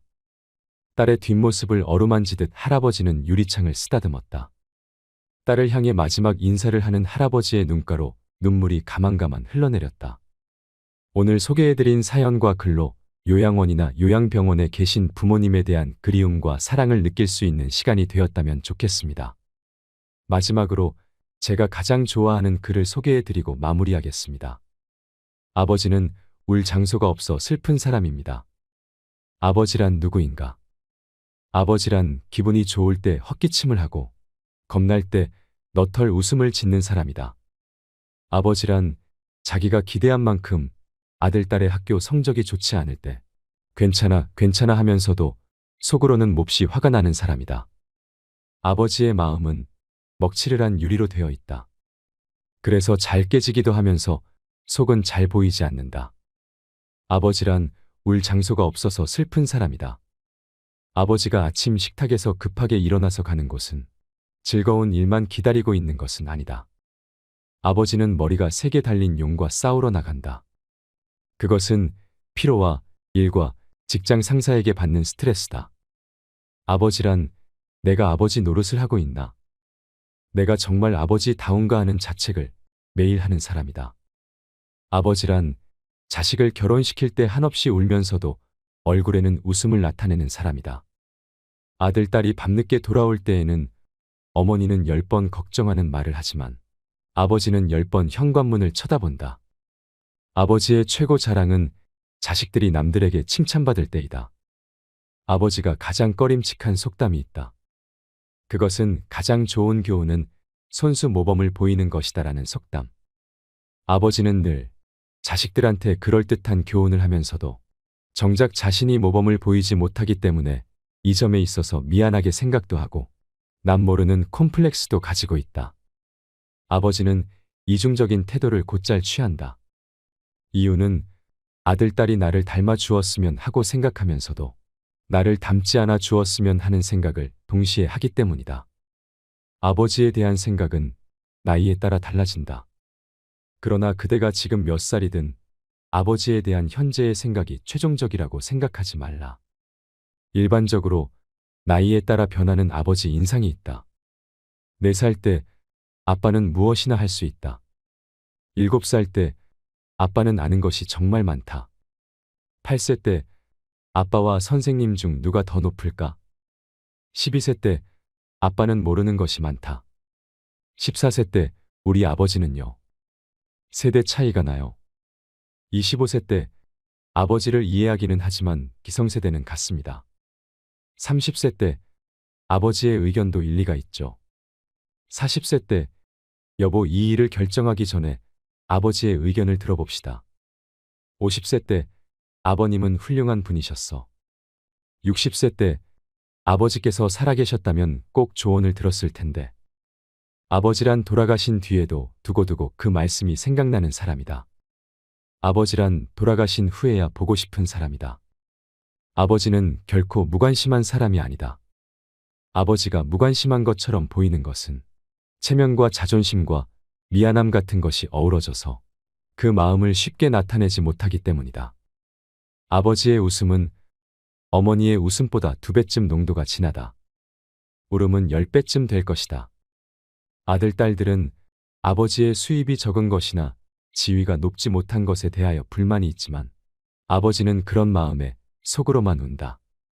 아버지는 가정에서 어른인 채 해야 하지만 친한 친구나 마음이 통하는 사람을 만나면 소년이 된다. 아버지는 어머니 앞에서 기도는 안 하지만 혼자 차를 운전하면서는 큰 소리로 기도도 하고 누구인가에게 의지한다. 어머니의 가슴은 봄과 여름을 왔다 갔다 하지만 아버지의 가슴은 가을과 겨울을 오고 간다. 부모가 되고 나이가 들다 보면 어린 시절에 부모에게 불효했던 것을 뒤늦게 깨닫고 마음 아파한다. 나도 그러했기에 자식이 나를 서운하게 하는 일이 있다 해도 이해하려 한다. 아쉬움과 후회 속에서 살아가는 것이 인생이니까. 때가 되면 식물들은 꽃과 잎을 떨굴 준비를 한다. 꽃은 세상을 아름답고 향기롭게 꾸미고 벌과 나비에게 꿀을 주고 다음 세대의 번식을 위해 열매를 맺은 후에는 떨구어 대지를 향한다. 잎도 줄기의 작용인지 아니면 잎이 알아서 떨어지는 것인지는 알 수 없으나 가을이 되면 낙엽이 된다. 식물들이 때를 알아 꽃이나 단풍으로 마지막을 예쁘게 장식하고 떨어지듯 우리도 인생의 끄트머리에 있는 때를 미리 생각하며 아름다운 마무리가 될 수 있게 준비하는 것은 어떨까? 자식을 한 명이라도 키워보신 분은 다 아실 겁니다. 내 몸 아픈 것보다 내 자식 아픈 게 가슴에 더 사무치도록 힘들다는 것 말입니다. 여러분, 행복한 노년의 삶을 위해서는 노선으로 살아야 합니다.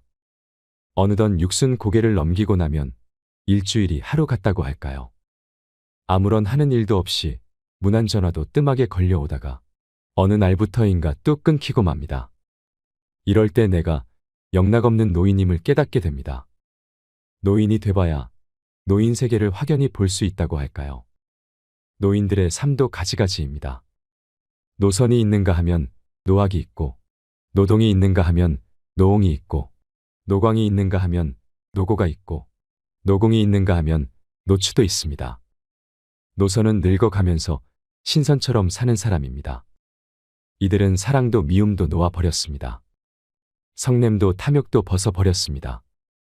선도 악도 털어버렸습니다. 삶에 아무런 걸림이 없습니다.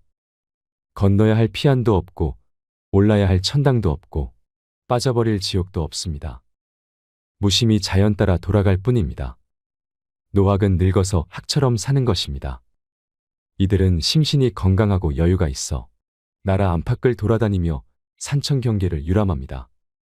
그러면서도 검소하여 천박하지 않습니다. 많은 벗들과 어울려 논일며 베풀 줄 압니다. 그래서 친구들로부터 아낌을 받습니다.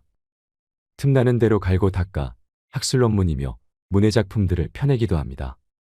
노동은 늙어서 동심으로 돌아가 청소년처럼 사는 사람들입니다.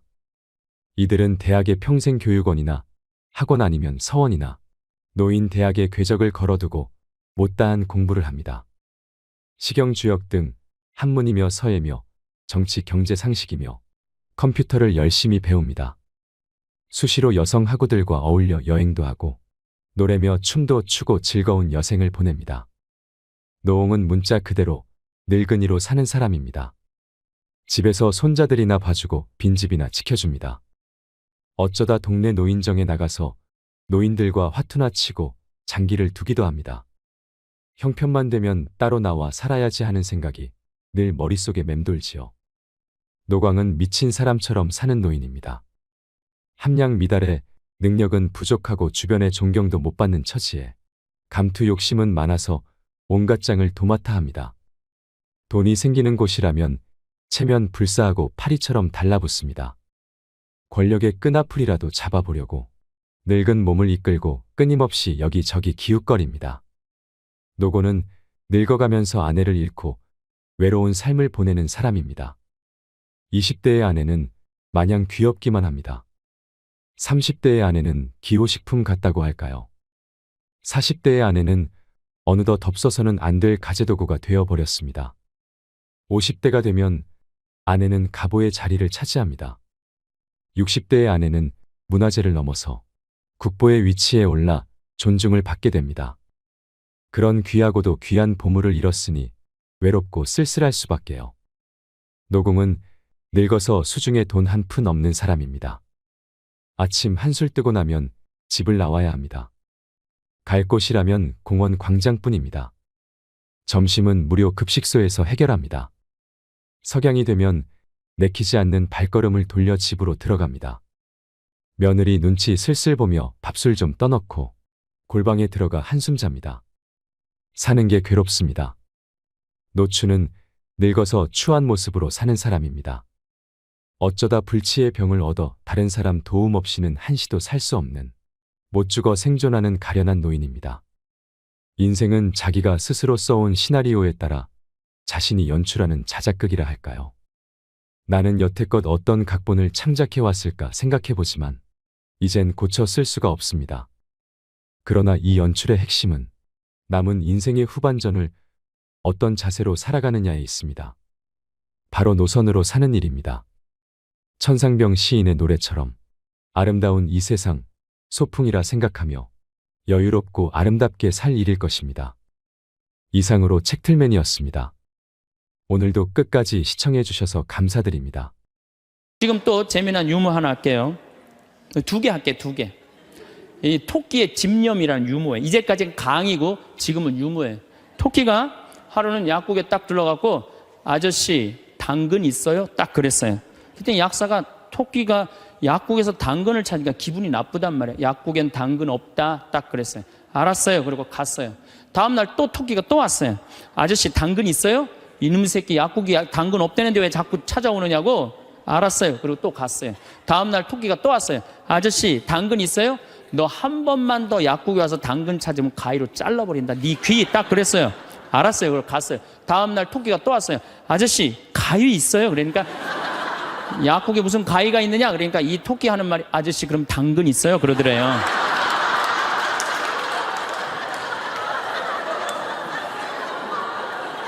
이게 토끼의 집념이라는 거, 집념. 내가 유머를 한두 개는 좀 알아갖고 유머를 하는 건 상당히 여유로운 거예요. 또 하나 재미난 얘기 해드릴게요. 이 숫자 2.5가 3한테 정말로 깍듯이 인사를 하는 거예요. 형님 안녕하셨습니까? 3이 너무 기분 좋은 거예요. 겨우 0.5밖에 차이가 안 나는데도 깍듯이 인사를 하니까 그냥 늘 그렇게 깍듯이 하는데 어느 날 갑자기 2.5가 딱 오더니 야 3 일로 와봐 딱 그러는 거예요. 깜짝 놀란 이놈이 미쳤나? 너 미쳤냐? 그러니까 왜? 나 지금 점 빼고 왔는데 너 왜 그러냐? 딱 그러더래요.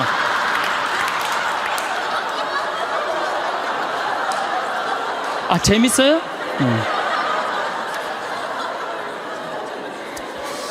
우리가 살면서 유머라는 것은 분위기를 굉장히 부드럽게 만들어줘요. 그래서 여러분들 좀 삶에 여유가 있는 사람, 이런 사람들이 유머를 잘 할 수가 있는 거예요. 그러면 집안 분위기도 좋고 온 집안이 인상을 쓰고 있어봐요. 그거 좋겠어요.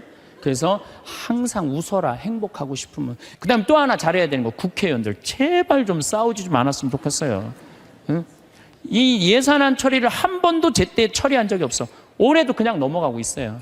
국민들은 너무 잘하는데, 국민들은 너무 대단한데, 우리 국회는 세계 5대 최대 최악의 국회라고 선정이 됐으니 이게 참 안타까운 거죠. 내가 여의도 와서 강의해서 하는 소리에 저기다 대고 지금. 예. 그리고 여러분들 이제 한 70, 80대 갖고 이제 똥을 좀 싸기 시작하면요, 여러분들 어디 위에 누워서 자느냐면 비닐 위에 누워서 자요. 이불을 맨날 빨 수 없잖아요. 그러니까 두꺼운 비닐로 깐다고요. 그럼 거기서 이제 똥 싸면 이제 그거 딱 꺼내고 거기 또 뉘우고 똥 싸면 또 뉘우고 그러는 거예요. 그렇게 살기 싫으면 어떻게 해야 돼요? 운동해야 돼. 수영장 다녀. 무슨 돈으로? 집 잡혀서. 여러분들 자식들한테 재산을 물려준다고 자식을 사랑하는 길이 아니에요. 황창현 신부님의 행복특강 지금 바로 시작하겠습니다. 영상이 마음에 드신다면 구독, 좋아요, 알림 설정 부탁드립니다.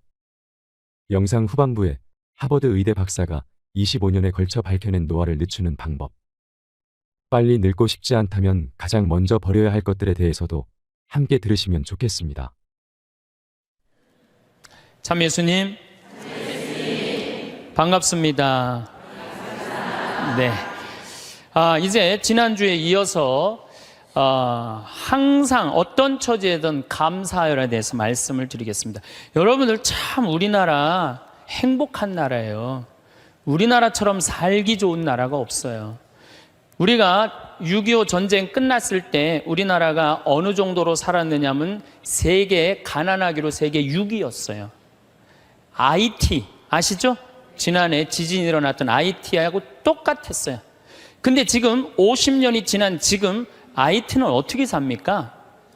정말로 거적대기 속에서 살아요. 그런데 50년이 지난 우리나라는 지금 어떻습니까? 세계 경제 규모 13위, 소비지수 7위, 이탈리아보다도 더 잘 써요. 그리고 올해 1조 달러 경제 규모 1조 달러. 우리 어렸을 때는요 100억 달러 수출 맨날 그러고 자랐어요. 그거 배우고 자랐어요.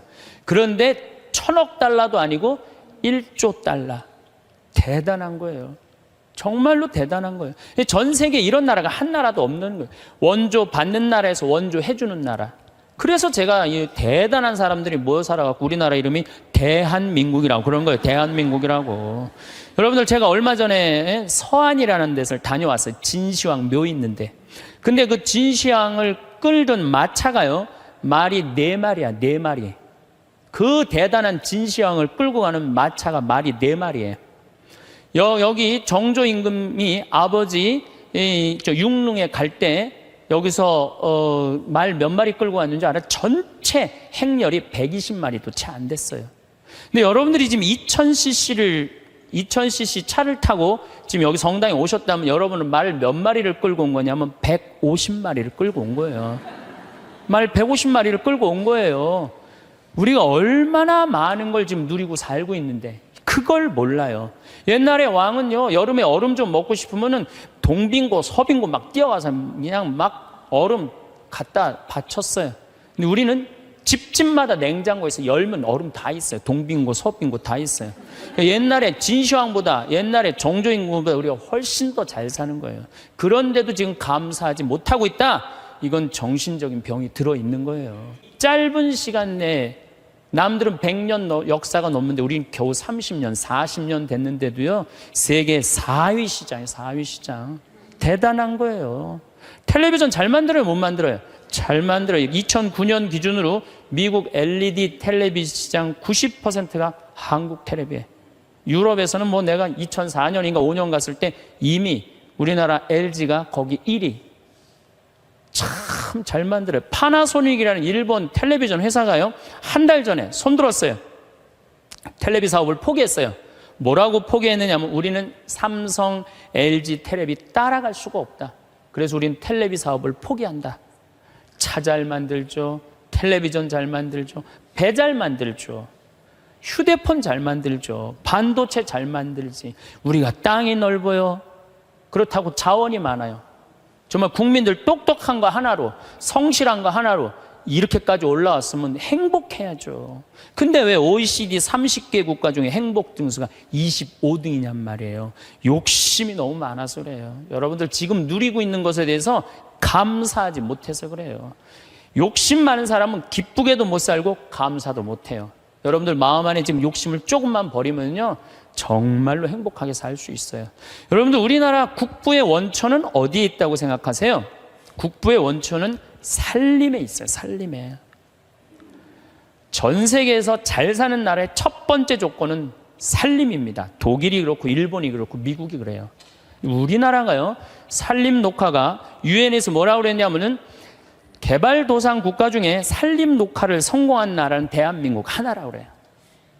우리 지금 여기 할머니들 어렸을 때 산 빨겠어요, 안 빨겠어요? 빨겠죠? 근데 지금 우리나라 산 어디를 다나나 팔아요, 안 팔아요? 정말로 팔아요. 이거 돌아간 박정희 대통령 또 현신규 박사라고 있어요. 여러분들 은사시나무 들어봤죠? 그걸 현사시나무라고 그래요. 현신규 박사 성을 따서 아예 나무 이름을 현씨로 바꾼 거예요. 그만큼 그 나무에 대단한 우리나라 과학자가 있어요. 그 다음에 뭐 옛날에 이 산림청이 원래는 농림부에 있어야 되는데 우리나라는 산림청을 내무부에 넣어버렸어요. 왜 내무부에 넣느냐면 그 갈비 긁어가면은 그 사법권 행사하려고. 세계적으로 그런 예가 하나도 없다는 거예요. 그만큼 산림 녹화의 의지가 강했던 거예요. 지금 60대, 70대 되신 우리 할머니, 할아버지들이 사방공사 다 하고 맨날 가서 식목일에 나무 심고 이래서 이 나라가 이렇게 잘 살게 된 거예요. 우리나라가 언제부터 산림 녹화가 끝나냐면 1980년에 산림 녹화가 끝나. 그때부터 경제 성장 시작한 거예요. 제대로 된 성장. 이렇게 산이 풍요로운 나라가 없어요. 근데 국민들이 안 행복해. 그 기가 막힌 산을 보고도. 그러니까 우리가 가지고 있는 가치에 대해서 우리 스스로 모르는 거예요. 그 다음에 여러분들 한류 많이 들어봤죠? 깜짝 놀랄 일이에요. 내가 일본에 가서 드라마를 보면요, 정말로 재미없어요. 정말로 재미없어요. 근데 우리나라 드라마 보면요, 정말 재밌어요. 어쩜 그렇게 잘 만들어, 드라마를. 저기 대장금을 내가 케냐 나이로비에 갔는데 거기서 나오더라고요. 중동에서 나오는 거 말할 것도 없고, 중동에서 대장금 할 때는 시청률이 90%라 아예 가게를 열 수가 없대. 사람이 돌아다니지 가게를 열지. 그러니까 사람이 없으니까 가게 사람들도 일찍 들어와서 다 보는 거예요. 그러니까 전 국민이 다 본다는 거예요. 참 대단하지 않아요? 그래서 대한민국이라는 거예요. 문화는요, 선진국이 끌고 가는 거예요. 그렇다면 이미 우리나라는 문화 선진국이 된 거예요. 그런데 왜 자살률이 세계 1위야? 15,430명이 2009년에 죽었어요. 1시간에 2명씩 뛰어내서 죽는 거예요.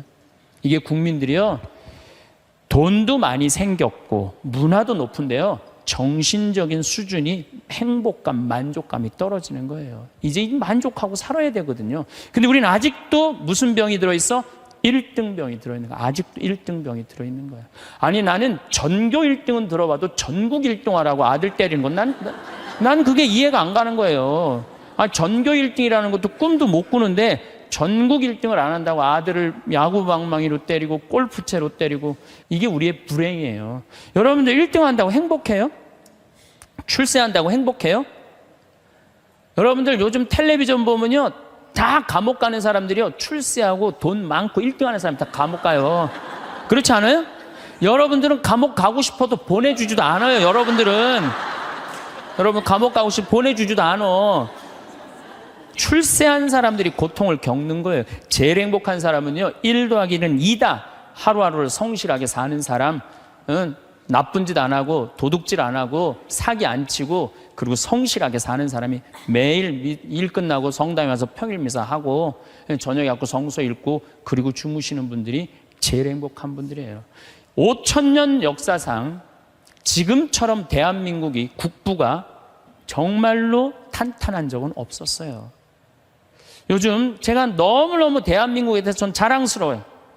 강의 외국을 나가면서 또 여기저기 여행 다니면서 환경 문제 때문에 좀 다니면서 내 나라가 너무너무 나는 우리 수원교구의 그 수원교구 대리구장 신부님이라고 있어요. 최재용 신부님이 정말 기가 막힌 말씀을 하시더라고요. 어떤 말씀을 하시냐면은 우리 이제 신부들이 이제 서품식 때 신부들이 한 30명 나오니까 서품 시간이 2시간, 3시간 막 길어지니까 신부들이 짜증을 부리니까 신부님이 이런 말씀을 하시더라고요. 나는 말이야, 이 고속도로에 차가 막혀 있으면 가슴이 막 너무 터질 듯한 기쁘대요. 터질 듯하게.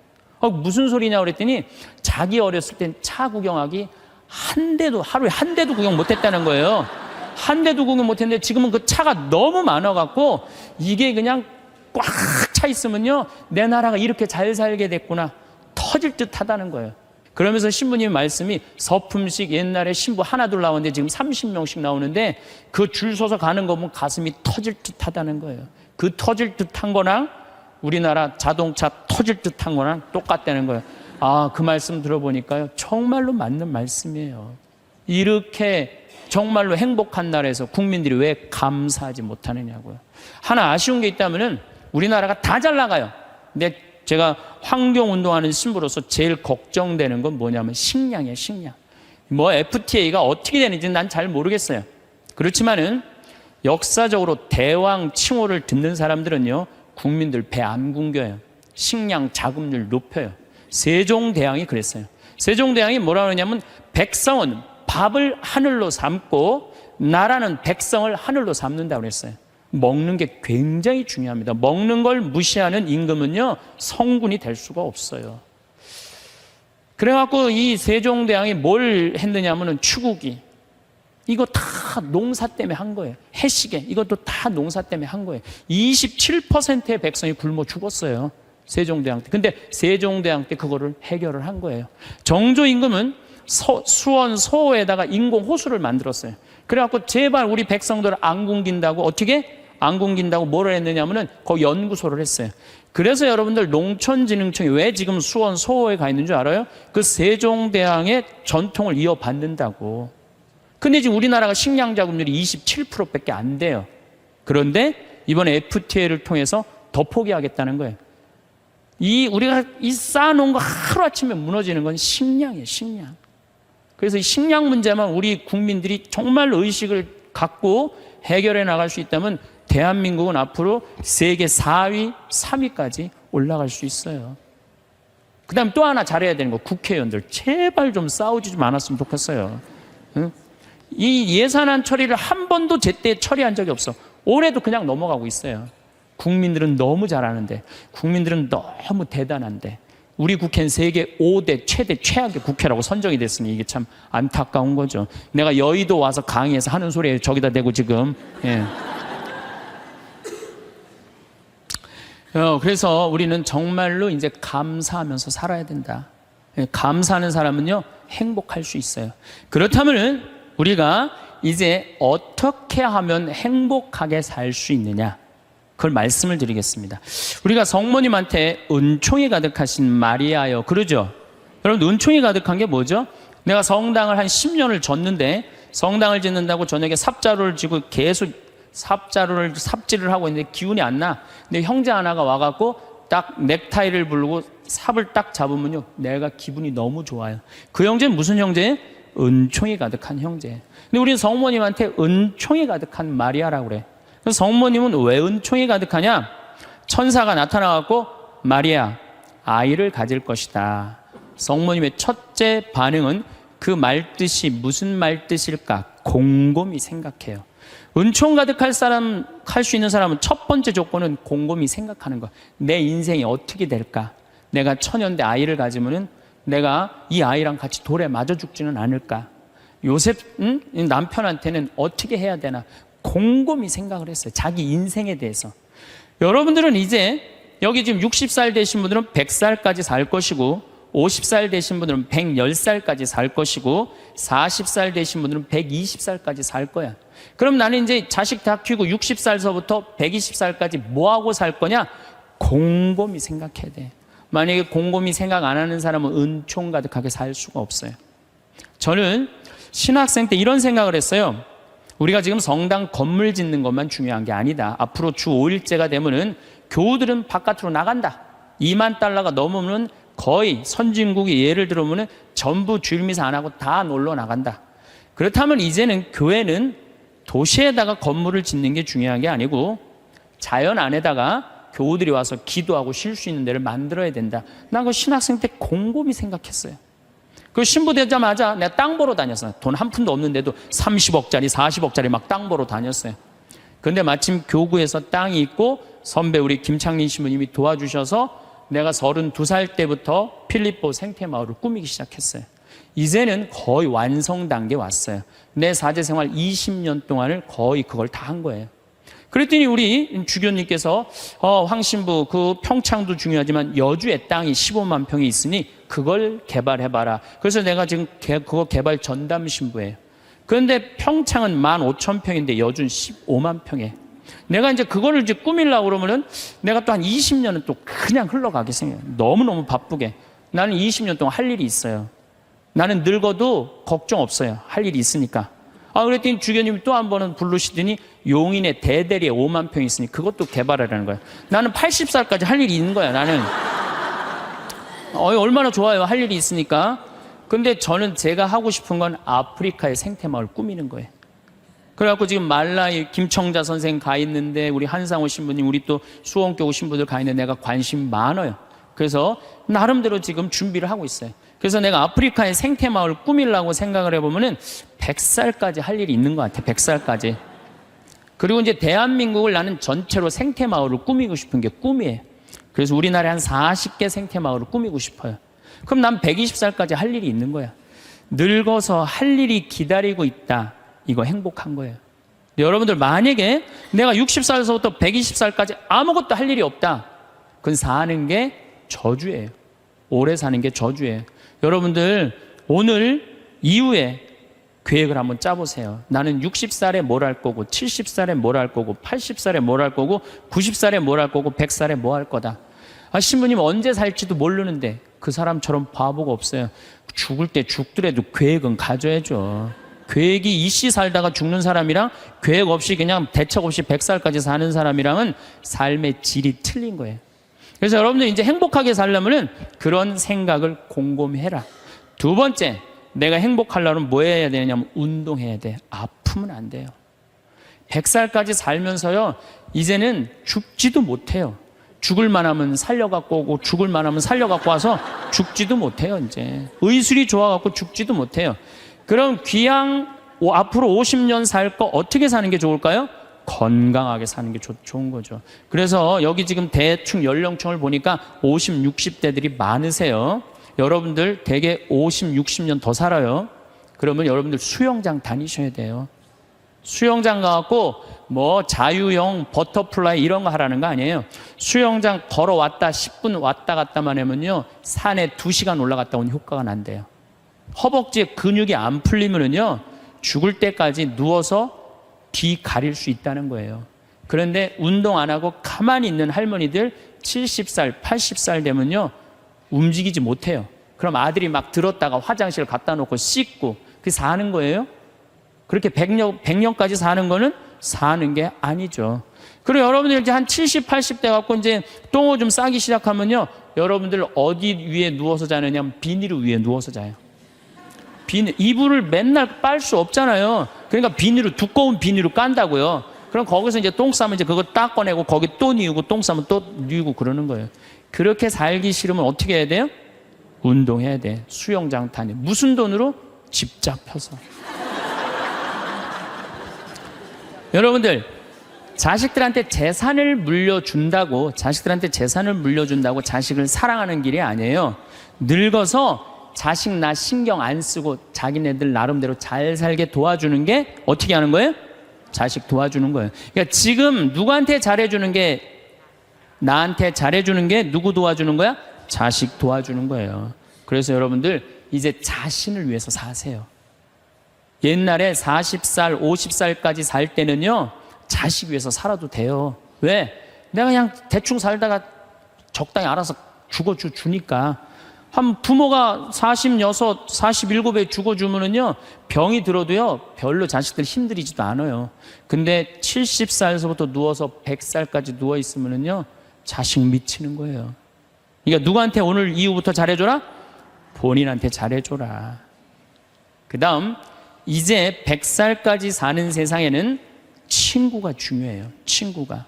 1살서부터 50살까지 살 때는 자식, 남편, 아내, 이게 전부예요. 근데 50살서부터 100살까지는요, 자식은 떠나고 누구하고만 살아? 아내하고만 살아요. 남편하고만 살아요. 그 아내, 남편 이러고 둘이서 50년 동안 쳐다보고 있으면은요, 미쳐요. 친구는 이제 나이를 따지면 안 돼요. 친구. 난 제일 친한 친구가 86살이에요. 86살. 말씀드렸잖아요. 우리 생태마을 꾸며준 신부님. 얼마나 나한테는 소중한 친구예요. 그래서 나는 그분 지금 우리 생태마을에 내가 집 져놓고 같이 모시고 살아요. 제가 일주일에 최소한 2-3번은 같이 식사를 해요. 얼마나 좋아요. 86살 되셔갖고 나하고 같이 밥 먹고. 난 또 72살 먹은 친구도 있어요. 여자친구. 친구는 나이가 많을수록 좋아요. 나이가 많으면 돈이 많아요. 돈이. 그래서 여러분들, 나이 많은 친구 많이 사귀세요. 또 나는 또 7살짜리 여자친구도 있어요. 우리 생태마을에 부활절 때, 성탄 때마다 꼭 와요. 너무 예뻐요. 미사 참여하면 천사야, 천사. 하늘에서 내려준 천사. 그래서 작년에는 너무 예뻐서 내가 30만 원짜리 드레스를 강의 나올 때 사서 입혔어요. 너무 예쁘더라고요. 나이를 먹으면요, 입은 다물고요, 주머니는 열으라고 그랬어요. 나도 이제 주머니를 열 나이가 된 거예요. 친구를 사귀는데 돈을 아끼지 마세요. 친구를 사귀는데 아낌없이. 돈보다 더 소중한 건 친구예요. 제가 어제 상지대학에 교수님들한테 강의를 갔는데 교수님 한 분이 강의 끝나고 오셨어요. 신부님, 나머지는 다 신부님 하는 대로 내가 잘 사는데 친구가 없네요. 내가 은퇴를 했는데 너무 혼자 있는 게 힘들다는 거예요. 여러분들, 부부싸움을 했어. 내가 정말 이 집에서 정말로 더럽고 치사해서 내가 못 산다. 자매님들, 저녁 10시에 보따리 싸들고 나왔어. 딱 나왔을 때 친구한테 전화해갖고, 친구야, 나 지금 보따리 싸갖고 나왔거든. 나 좀 재워줘라 라고 전화할 수 있는 친구 3명 있느냐? 있으세요? 그 집에 남편도 있고 자식도 있고 그런데 그 집에 가서 남편 딴방에 가서 자라고 그러고 그 친구랑 잘 수 있는 친구 3명이 있어요? 차라리 찜질방 가서 자는 게 낫지. 응? 그런 친구 3명이 있어야 된다는 거예요. 저는 우리 생태마을이 올해도 한 3만 5천 명이 왔어요. 사람들이 왜 이렇게 많이 오느냐고 그래요. 또 주교님들도 그렇게 물어보세요. 이렇게 운영이 잘 되느냐고, 다른 교구 주교님들이. 저는 친구 때문에 그래요. 저는 우리 수원교구 신부가 400명이에요. 그럼 내가 농약 안 친 배추를 해갖고 제일 먼저 김장을 담아갖고 누구한테 보내주느냐? 우리 신부들한테 다 보내줘요. 왜? 신부한테는 신부가 최고 아니에요. 다 보내줘요. 그럼 농약 안 친 배추로 내가 선물로 하는 거예요. 또 청국장 가루, 이거 참 좋거든요. 사나이가 갑바가 있어야지 맞아요. 그리고 내가 하나씩 한 통씩 다 보내줘요. 그러니까 5년 동안 우리 수원교구 신부들은 나한테 매년 뭐 감자, 옥수수, 뭐 된장, 뭐 청국장, 김장 선물로 받는 거예요. 그러니까 1월 달에 주일학교 선생님들이 신부님 우리 주일학교 여름에 어디로 보낼까요? 평창. 나한테 얻어먹은 게 얼만데. 레주 야외 어디로 보낼까요? 평창. 기브 앤드 테이크예요. 나는 친구가 목사님 친구들도 많고 스님 친구들도 많아요. 그래서 그냥 목사님들이 놀러 오라고, 스님들이 저 지리산 스님 꼭 놀러 오라고. 근데 시간이 너무 없는 거야. 나 그 친구들 다 만나러 다니려면 200살 살아도 모자라 지금. 친구가 많은 거는요, 너무너무 할 일이 많은 거예요. 친구들하고는 어울려 지내는 게 얼마나 즐거워요. 그렇죠? 여러분들 지금부터라도 친구를 사귀세요. 친구는 3가지를 따지면 안 돼요. 나이, 지위, 재산. 이거 다 무시하고, 그 3가지를 무시하고 사람 대 사람으로. 그래서 여러분들 멘토가 필요한 거. 멘토가 나의 삶에 정신적으로 나를 이끌어 줄 수 있는 멘토가 꼭 필요한 거예요. 난 아무도 없다. 그런 사람들이 자살하고 그런 사람들이 험악한 일을 딱 당하는 거죠. 그래서 우리가 이제 100년 사는 인생에는 자식만 전부가 아니고 남편, 아내가 전부가 아니고 누가 중요하다? 친구가 아주 중요하다. 자, 또 이제 행복하게 살려면 텔레비 시청을 제발 좀 줄여라. 이 텔레비전이 문제 중에 문제예요. 제가 보기에는 우리 할머니들 가끔 나한테 이래요. 신부님 잠이 안 와요. 이런 할머니들 아침부터 저녁까지 텔레비전 본 거예요. 텔레비전을 보면 몸의 95%를 쓰지 않는데요. 텔레비전 볼 때 움직이지 않고 가만히 보는 거 아니야. 계속. 그러니까 저녁에 잠 자려고 그러는데 뭘 움직였어요. 피곤해야지 잠이 올 거 아니야. 이게 잠이 안 오는 거예요. 아침에 일어나고 수영장 가고, 성당에 노인대학 가고, 산에 올라갔다 오고, 그리고 뭐 탁구 치러 거기 노인정에 가고 탁구 치고, 하루 종일 뛰어다니면요, 밤에 자지 말라고 그래도 기절해서 자요. 아니, 텔레비전 내용 뻔하지 않아요? 가난한 집 아들이 애인이 있는데 출세하고 싶어서 애인하고 배신하고 부잣집 딸한테 그냥 장갈 가버린 거야. 그랬더니 여자가 난 이제 살고 싶지 않다 이렇게 배신당하고 여기 한강에 뛰어내려서 죽었어. 근데 길 가던 어떤 남자가 그걸 보고 뛰어내려서 구한 거예요. 물속에 들어갔고. 구했는데 어메 이놈이 또 갑부집 아들이 구했네. 근데 또 라이벌 회사의 아들이야 보니까 그래갖고 그냥 원수 갚는다는 얘기. 이번엔 또 내 애인 줄 알고 열심히 키웠는데 어메 이거 알고 보니 바뀌었네 이게 애가. 아니 이런 걸 뭘 맨날 보세요. 뭘 맨날 보세요. 여러분들 제가 지난 시간에도 말씀드렸지만 인간이요 80년 사는 동안 잠자는데 26년을 쓴대요. 그리고 일하는데 21년을 쓴대요. 텔레비전 보는데 10년을 쓴다는 거예요. 10년을. 그리고 밥 먹는데 6년을 쓰고 사람 기다리는데 6년을 쓴다는 거예요. 우리가 그만큼 텔레비전을 많이 보면은요 설거지대에 설거지가 쌓인대요. 텔레비전을 많이 보면 눈에 피가 쌓인대요. 농민들한테는. 텔레비전은 내가 할 수 있는 일을 자꾸 뒤로 미루게 만들어요. 그리고 사람을 자꾸 게을르게 만들고 질서를 무너뜨리게 만드는 거예요. 텔레비전을 보려고 해도 사건 중심의 드라마를 보라는 거예요. 사건 중심의. 맨날 애정 그런 거 보시지 마시고. 요즘 저는 지금 못 봤는데 지금 2번을 봤어요. 뿌리 깊은 나무라고 세종대왕이 한글 반포하는 과정. 너무 훌륭한 프로그램이에요. 난 뭐 그 회사에서 돈 받은 것도 없지만은 너무 훌륭한 프로그램이에요. 2번을 봤는데 글이 얼마나 중요한지 정말로 잘 표현했더라고요. 그런 걸 보시라는 거예요. 내셔널 지오그래픽, 히스토리 채널, 평화방송 뭐 이런 거 보라는 거예요. 제 얘기는. 괜히 그냥 이 남편이 그냥 물에 빠져 죽였는데 그냥 또 살아나갖고 점 찍고 나타나갖고 그냥 뭐 이런 거 보시지 마시고.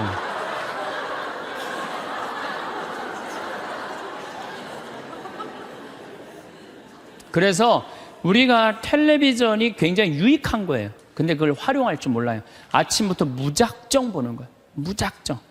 네. 그래서 텔레비전을 많이 보면 치매에 걸릴 확률이 굉장히 높다는 거예요. 움직이지 않으니까. 그래서 여러분들 저한테 많은 분들이 신부님 그렇게 바쁜데 언제 책을 3권이나 쓰시느냐고. 텔레비전만 안 보면 돼요. 텔레비전을 안 보고 4시간 하루에 투자하면은요 1년만 책상에 앉아있으면 책 한 권 나와요. 그 시간 텔레비전 보는 시간인데 그것만 안 보면 책이 한 권 나오는 거예요. 그래서 여러분들도 앞으로 50년 동안 어떻게 텔레비전만 보고 살겠어요. 그래서 이제 100년 사는 인생에 행복하고 싶으면 공부해야 돼. 공부하셔야 돼. 이제는 초등학교 6년 중등고등학교 6년 배워갖고요 60살까지 울고 먹는 거예요. 최대한 봐준다고 해도 60살까지 울고 먹는 거예요. 그럼 60살에서부터 100살까지 살려면 뭐 해야 돼? 당연히 공부해야 돼요. 제가 우리 교장 선생님들한테 강의 가고 또 교과부 장학사 선생님들한테 강의할 때 그런 얘기예요. 초등학교 절대 폐교하지 말라고. 초등학교 애들은 310만 명이지만 60세 이상은 거의 600만 명이에요. 그러니까 초등학교 1학년서 1반부터 3반까지는 8살 다니게 하고 60살서부터 65살까지 가방 들고 학교 가게 하는 거예요. 의무적으로 누구나 다. 그래갖고 4반부터 6반까지는 60살 2학년 9살부터 1반부터 3반은 2학년 61는 4반부터 6반까지는 61 그래갖고 가방 들고 학교 가게 하는 거야. 그리고 1반 애들 3반 애들 4반 애들 애들이라니 1반 아이들 4반 늙은 아이들 학교 다니는 아이들 자매 결혼 시켜주는 거예요. 학교 갈 때 데리고 가고 수업 끝나면 집에 갖다 주고.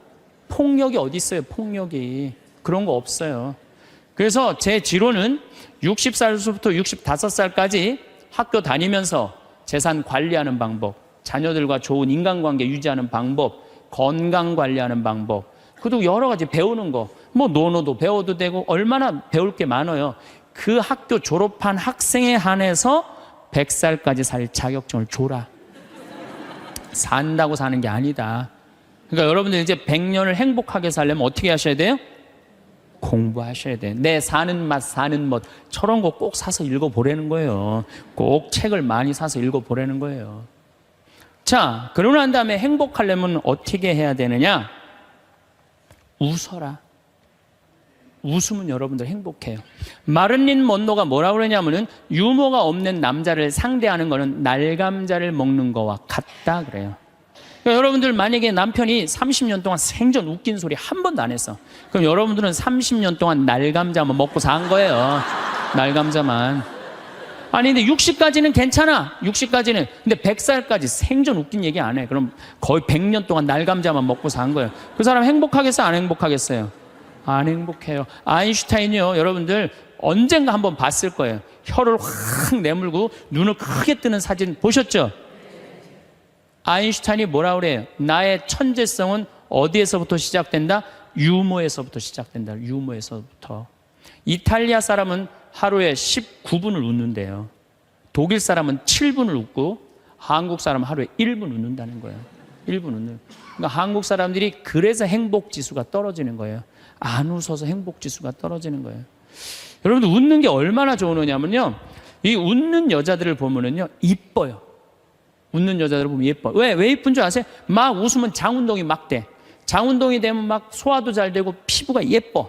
그럼 피부가 예쁘면 사람들이 예쁘다 그러면 또 웃으면 막 웃어. 그럼 또 장운동이 또 돼. 장운동이 되면 또 40이 됐는데 얼굴이 예쁘다 그러면 또 막 웃어. 그럼 또 장운동이 돼. 계속 그 사람이 이쁜 거예요. 계속. 그러니까 이쁜 여자는 이쁠 수밖에 없어요. 왜? 웃어서. 그런데 안 웃는 여자는요, 딱 안 웃어. 그럼 사람들이 말도 안 걸어. 맨날 인상 써. 그러니까 장운동이 안 돼. 소화가 안 되는 거야. 소화가 안 되니까 또 인상을 써. 그러니까 주위에서 인상 쓰니까 피해.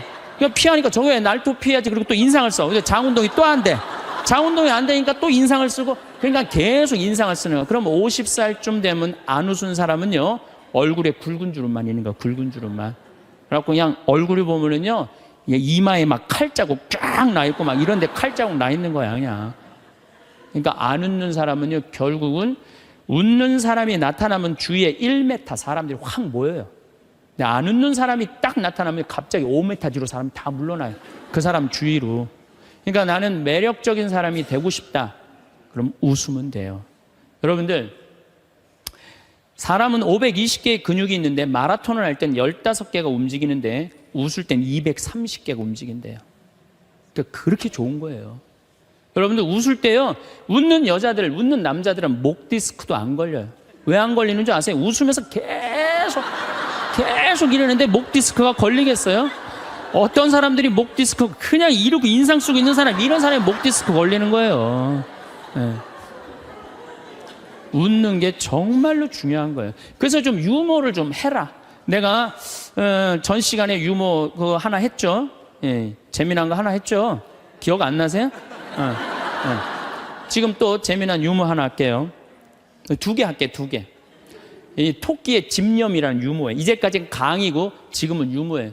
토끼가 하루는 약국에 딱 들러가고, 아저씨 당근 있어요? 딱 그랬어요.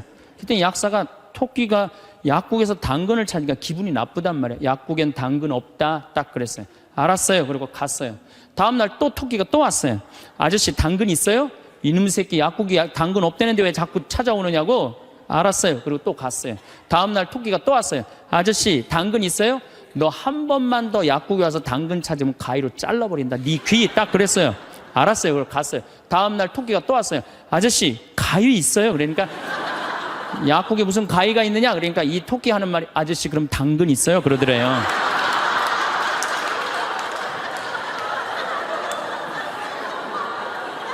이게 토끼의 집념이라는 거, 집념. 내가 유머를 한두 개는 좀 알아갖고 유머를 하는 건 상당히 여유로운 거예요. 또 하나 재미난 얘기 해드릴게요. 이 숫자 2.5가 3한테 정말로 깍듯이 인사를 하는 거예요. 형님 안녕하셨습니까?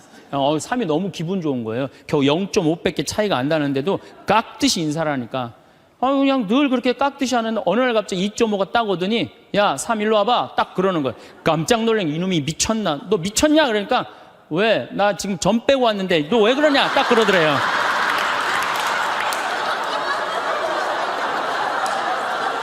재밌어요?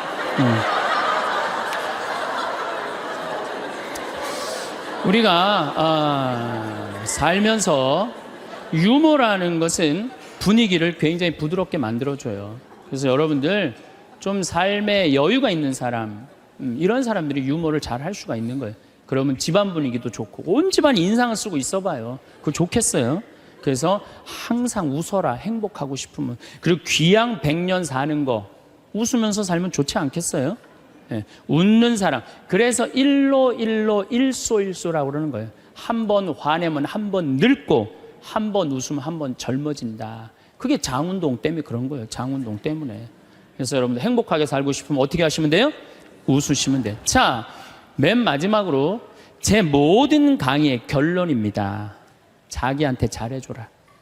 우리는 너무 자기 자신한테 함부로 대한다. 작년 2월 달에 우리 생태마을에 대장암이 걸린 교회 다니는 자매가 하나 왔어요. 우리가 그때 암 환자들이 한 10명 있었는데 마리아, 데레사, 루시아 그러니까 하루 나한테 오더니, 신부님 나도 본명 하나만 달라는 거, 세례명 하나만. 그 이제 그렇게 부르니까 좀 세례명이 부러웠나 봐요. 돈 드는 것도 아니니까 요한나 이거 가지라고 줬어요. 내가 공짜인데 요한나가 됐어. 이 자매가 요한나가 됐는데, 우리 생태마을에 작년에 암 환자가 한 10분 정도 있었는데 정말로 서로 마음이 맞는 거예요. 같은 병이 걸려 있으니까 서로 위로가 되고 정말 형제같이. 매일 이 곤드레 밥 먹으러 다니고, 꽁만두 먹으러 다니고, 막국수 먹으러 다니고, 산채 비빔밥 먹으러 다니고, 회 먹으러 다니고, 또 북한에서 또 그 조개, 그거 아주 좋은 거, 그것도 수입해다가 그것도 우리끼리 또 해서 먹고. 작년에는 정말로 즐겁게 살았어요. 그런데 이 자매가 3월 말이 됐는데 뼈까지 다 전이가 된 거예요. 근데 암 환자가 뼈까지 전이가 되면 누워서 못 자요. 아파서. 앉아서 잔 거지. 다음날 성당 마당에서 날 만났어요. 날 또 꼭 끌어안더니 신부님 나 아무래도 죽을 것 같아요. 그런데 내가 여기 와갖고 3개월 동안 살면서 사는 게 이렇게 즐거운 건지 처음 알았대요. 아니 3,000원짜리 곤드레밥을 먹으러 가도 이렇게 맛있고 즐거운 건 처음이래. 이렇게 같은 마음 통하는 우리 환자들이랑 환우들이랑 같이 먹어서 너무너무 행복했다는 거예요. 그런데 내 인생 48년을 돌아보면 행복했던 순간이 한 번도 없다는 거예요. 자기는 딸한테 하나도 안 미안하대요. 딸 자기가 빌딩 청소하고 대학까지 졸업시켰다는 거예요. 남편한테도 하나도 안 미안하대. 자기 3개월 동안 와 있는 동안 한 번도 안 와봤다는 거예요. 근데 누구한테 미안하냐면 자기 자신한테 너무너무 미안하다는 거예요. 그리고 내 어깨에 눈물을 뚝뚝 흘리고 이 자매는 일주일 만에 세상을 떠났어요. 자, 여러분들은 지금 여기 지금 50, 60까지 사신 여러분들 열심히 살지 않으셨어요?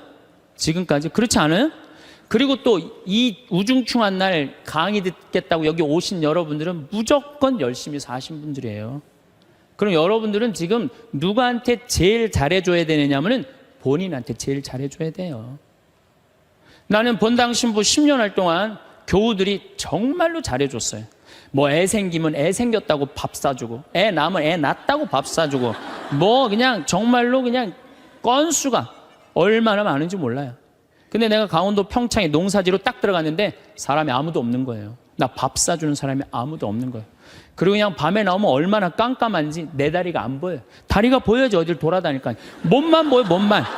강시 떠도 둥둥둥도 떠다니는, 강시 떠다니는 것처럼. 밥 사주는 사람도 없고 갈비 먹고 싶은데. 근데 난 갈비 먹고 싶으면 뭐라 그러냐면은 창현아 갈비 먹고 싶냐? 가자 내가 사줄게. 난 나한테 내가 사줘요. 내가 또 회 먹고 싶으면은 창현아 회 먹고 싶냐? 가자 내가 사줄게. 난 나한테 내가 사줘요. 나는 나한테 내가 사주니까 남한테 원망 안 해요. 왜? 내가 즐겁게 먹으니까.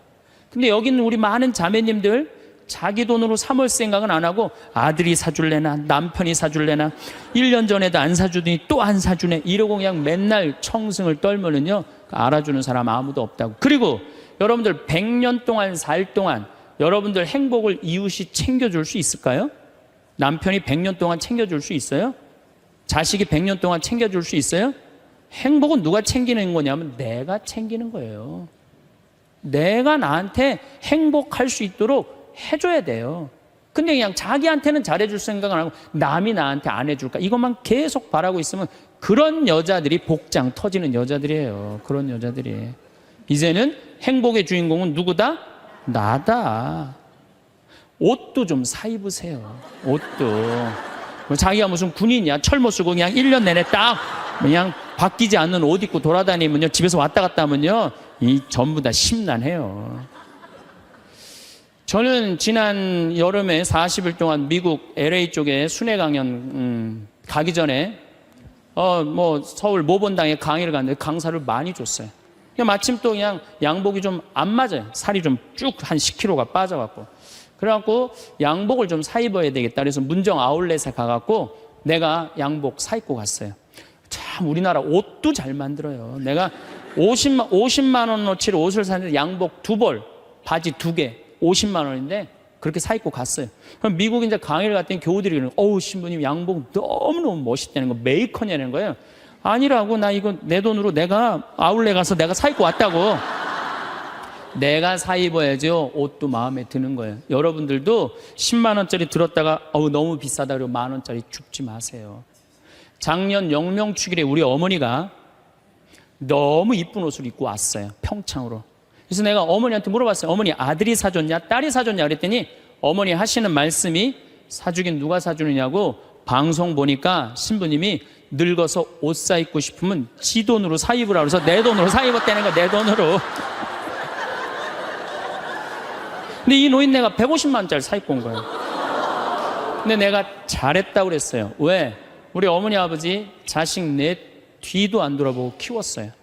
그러면 그 정도 보상받을 자격 충분해요. 난 그거보다 훨씬 더한 것도 받을 수 있다고 생각해요. 자식 위해서 재산 물려준다고 한 푼도 안 쓰고 거지같이 살기를 원하지 않아요. 그런 자식은 없을 거예요. 여러분들도 다 누구 위해서? 여러분 위해서 쓰세요. 그리고 대신 건강하게 사세요. 여행도 다니세요. 우리 어머니 77, 아버지 79 때 내가 그랬어요. 어머니 아들이 신부인데 예루살렘은 갔다 와야 되지 않느냐. 아버지 아들이 신부인데 베드로 성전은 갔다 와봐야 되지 않느냐. 같이 갔다 오자. 그랬더니 어머니가 우리 외삼촌이 아주 부자였는데 미국에 작은 외삼촌 만나러 갔다가 거기서 돌아가셨어요. 뭐 객사하신 거죠. 그랬더니 어머니 하시는 말씀이 우리 집은 멀리 가면 객사는 전력이 있어서 안 간다는 거예요. 그래서 내가 그랬어요. 자식들이 티켓 다 끊어놨으니까 갈래면 가고 말래면 말아라. 예. 그랬더니 어머니 아버지가 2달 전에 이제 가보니까 손잡고 산에 올라갔다 내려갔다 하더라고요. 길에서 안 죽으려고 체력 보강한다고. 한 달 전에 가보니까 옷 다 사입고 준비 끝났어. 성지순례를 갔는데 6시에 나오는데 5시 반에 나오는 거예요. 12일 동안 한 군데도 안 빼고 다 다니시는 거예요. 밥 먹으면서 내 손으로 안 하니까 밥도 너무 맛있다고 그냥 먹는 거예요. 그 토요일 날 저녁에 한국에 들어왔어요. 저녁 가족끼리 식사를 하고 저녁에 이제 헤어지고 다음 날 아침에 성지순례 간 사람들 전화를 하는데 다 비몽사몽이야. 집에 전화했는데 전화를 안 받는 거예요. 핸드폰도 안 받으시고. 난 두 분이 너무 힘들어서 돌아가셨는 줄 알았어요. 근데 2시에 통화가 됐어요. 아버지 왜 전화를 안 받느냐고. 그러니까 아버지가 자식들 전부 다 약수물 떠다 대주시거든요. 그 이제 10일 동안 집을 배웠으니까 그 성지순례 끝나고 아침에 일어나고 약수도로 간 거예요. 어머니는 어디 가니까 파마로 간 거예요. 파마로. 나이 80대도 여행 다니는데 아무 문제 없어요. 여러분들 집 잡혀서 다니세요. 네. 제가 언젠가 행복 강의 때도 말씀드렸지만 요한 바울 2세 교황님이 돌아가시면서 뭐라고 그랬냐면은 나는 행복합니다. 여러분들도 행복하십시오. 그리고 돌아가셨어요. 이분이 1920년에 태어나셔서 2005년에 돌아가셨어요. 근데 이분이 안 행복할 게 뭐 있어요? 얼굴 잘생겼지, 키 크지, 노래 잘하지, 언어는 11개 언어를 자유자재로 했어요. 그리고 오상 받으신 비오 신부님이 뭐라고 그랬냐면 저분은 교황 될 분이라고. 신부 되자마자 주교되고, 주교되자마자 추기경 되자마자 교황 됐어요. 1981년에 교황이 돼서 2005년까지 24년 동안 교황 자리에 있었어요. 근데 이분 그렇게 청승 떨면서 안 살았어요. 하고 싶은 대로 하고 살았어요. 얼마나 하고 싶은 대로 하고 살았느냐면은 시성식을 2000년 동안 교황청에서만 했거든요. 근데 이분은 뭐라고 그랬냐면 나는 나가서 한다. 누가 교황청에서 하라고 누가 정해놨느냐? 그래갖고 84년에 한국에 오셔서 시성식 하신 거예요. 파격적이시죠. 갈릴레오 갈릴레이 둥그렇다니까 그냥 옛날에 교황들이 평평한지 이놈은 뭐가 둥그러냐. 그러니까 이번 교황님이 요한 바울 2세 교황님이 500년 만에 미안하다. 너 감옥에 가두고 탑에 가둬서 사과했어요. 동방교회 파문한 거 철회했어요. 그랬더니 동방교회 수익권 인정해 줬어요. 그리고 102회에 걸쳐서 136개 나라를 순방한 거예요. 거의 24년 동안 교황청에 있은 적이 없어요. 전 세계 돌아다니냐고. 그래서 그분을 평화의 사도라고 그러는 거예요. 하고 싶은 대로 다 하고 돌아가시면서 나는 행복합니다. 여러분들도 행복하십시오. 그리고 돌아가셨단 말이에요. 여러분들도 이제 그만 자식 위해서 희생하세요. 집 잡혀갖고 먹고 싶은 거, 입고 싶은 거, 여행 다니고 싶은 거 다 다니세요. 다 다니고 한 90살 때 이제 죽을 때쯤 통장에 500만 원 딱 남겨놓고 자식들 불러요. 부르고 이렇게 말하세요. 나는 행복했다. 하고 싶은 대로 다 해서. 니네들도 행복해라. 그리고 돌아가셔야 돼요. 제일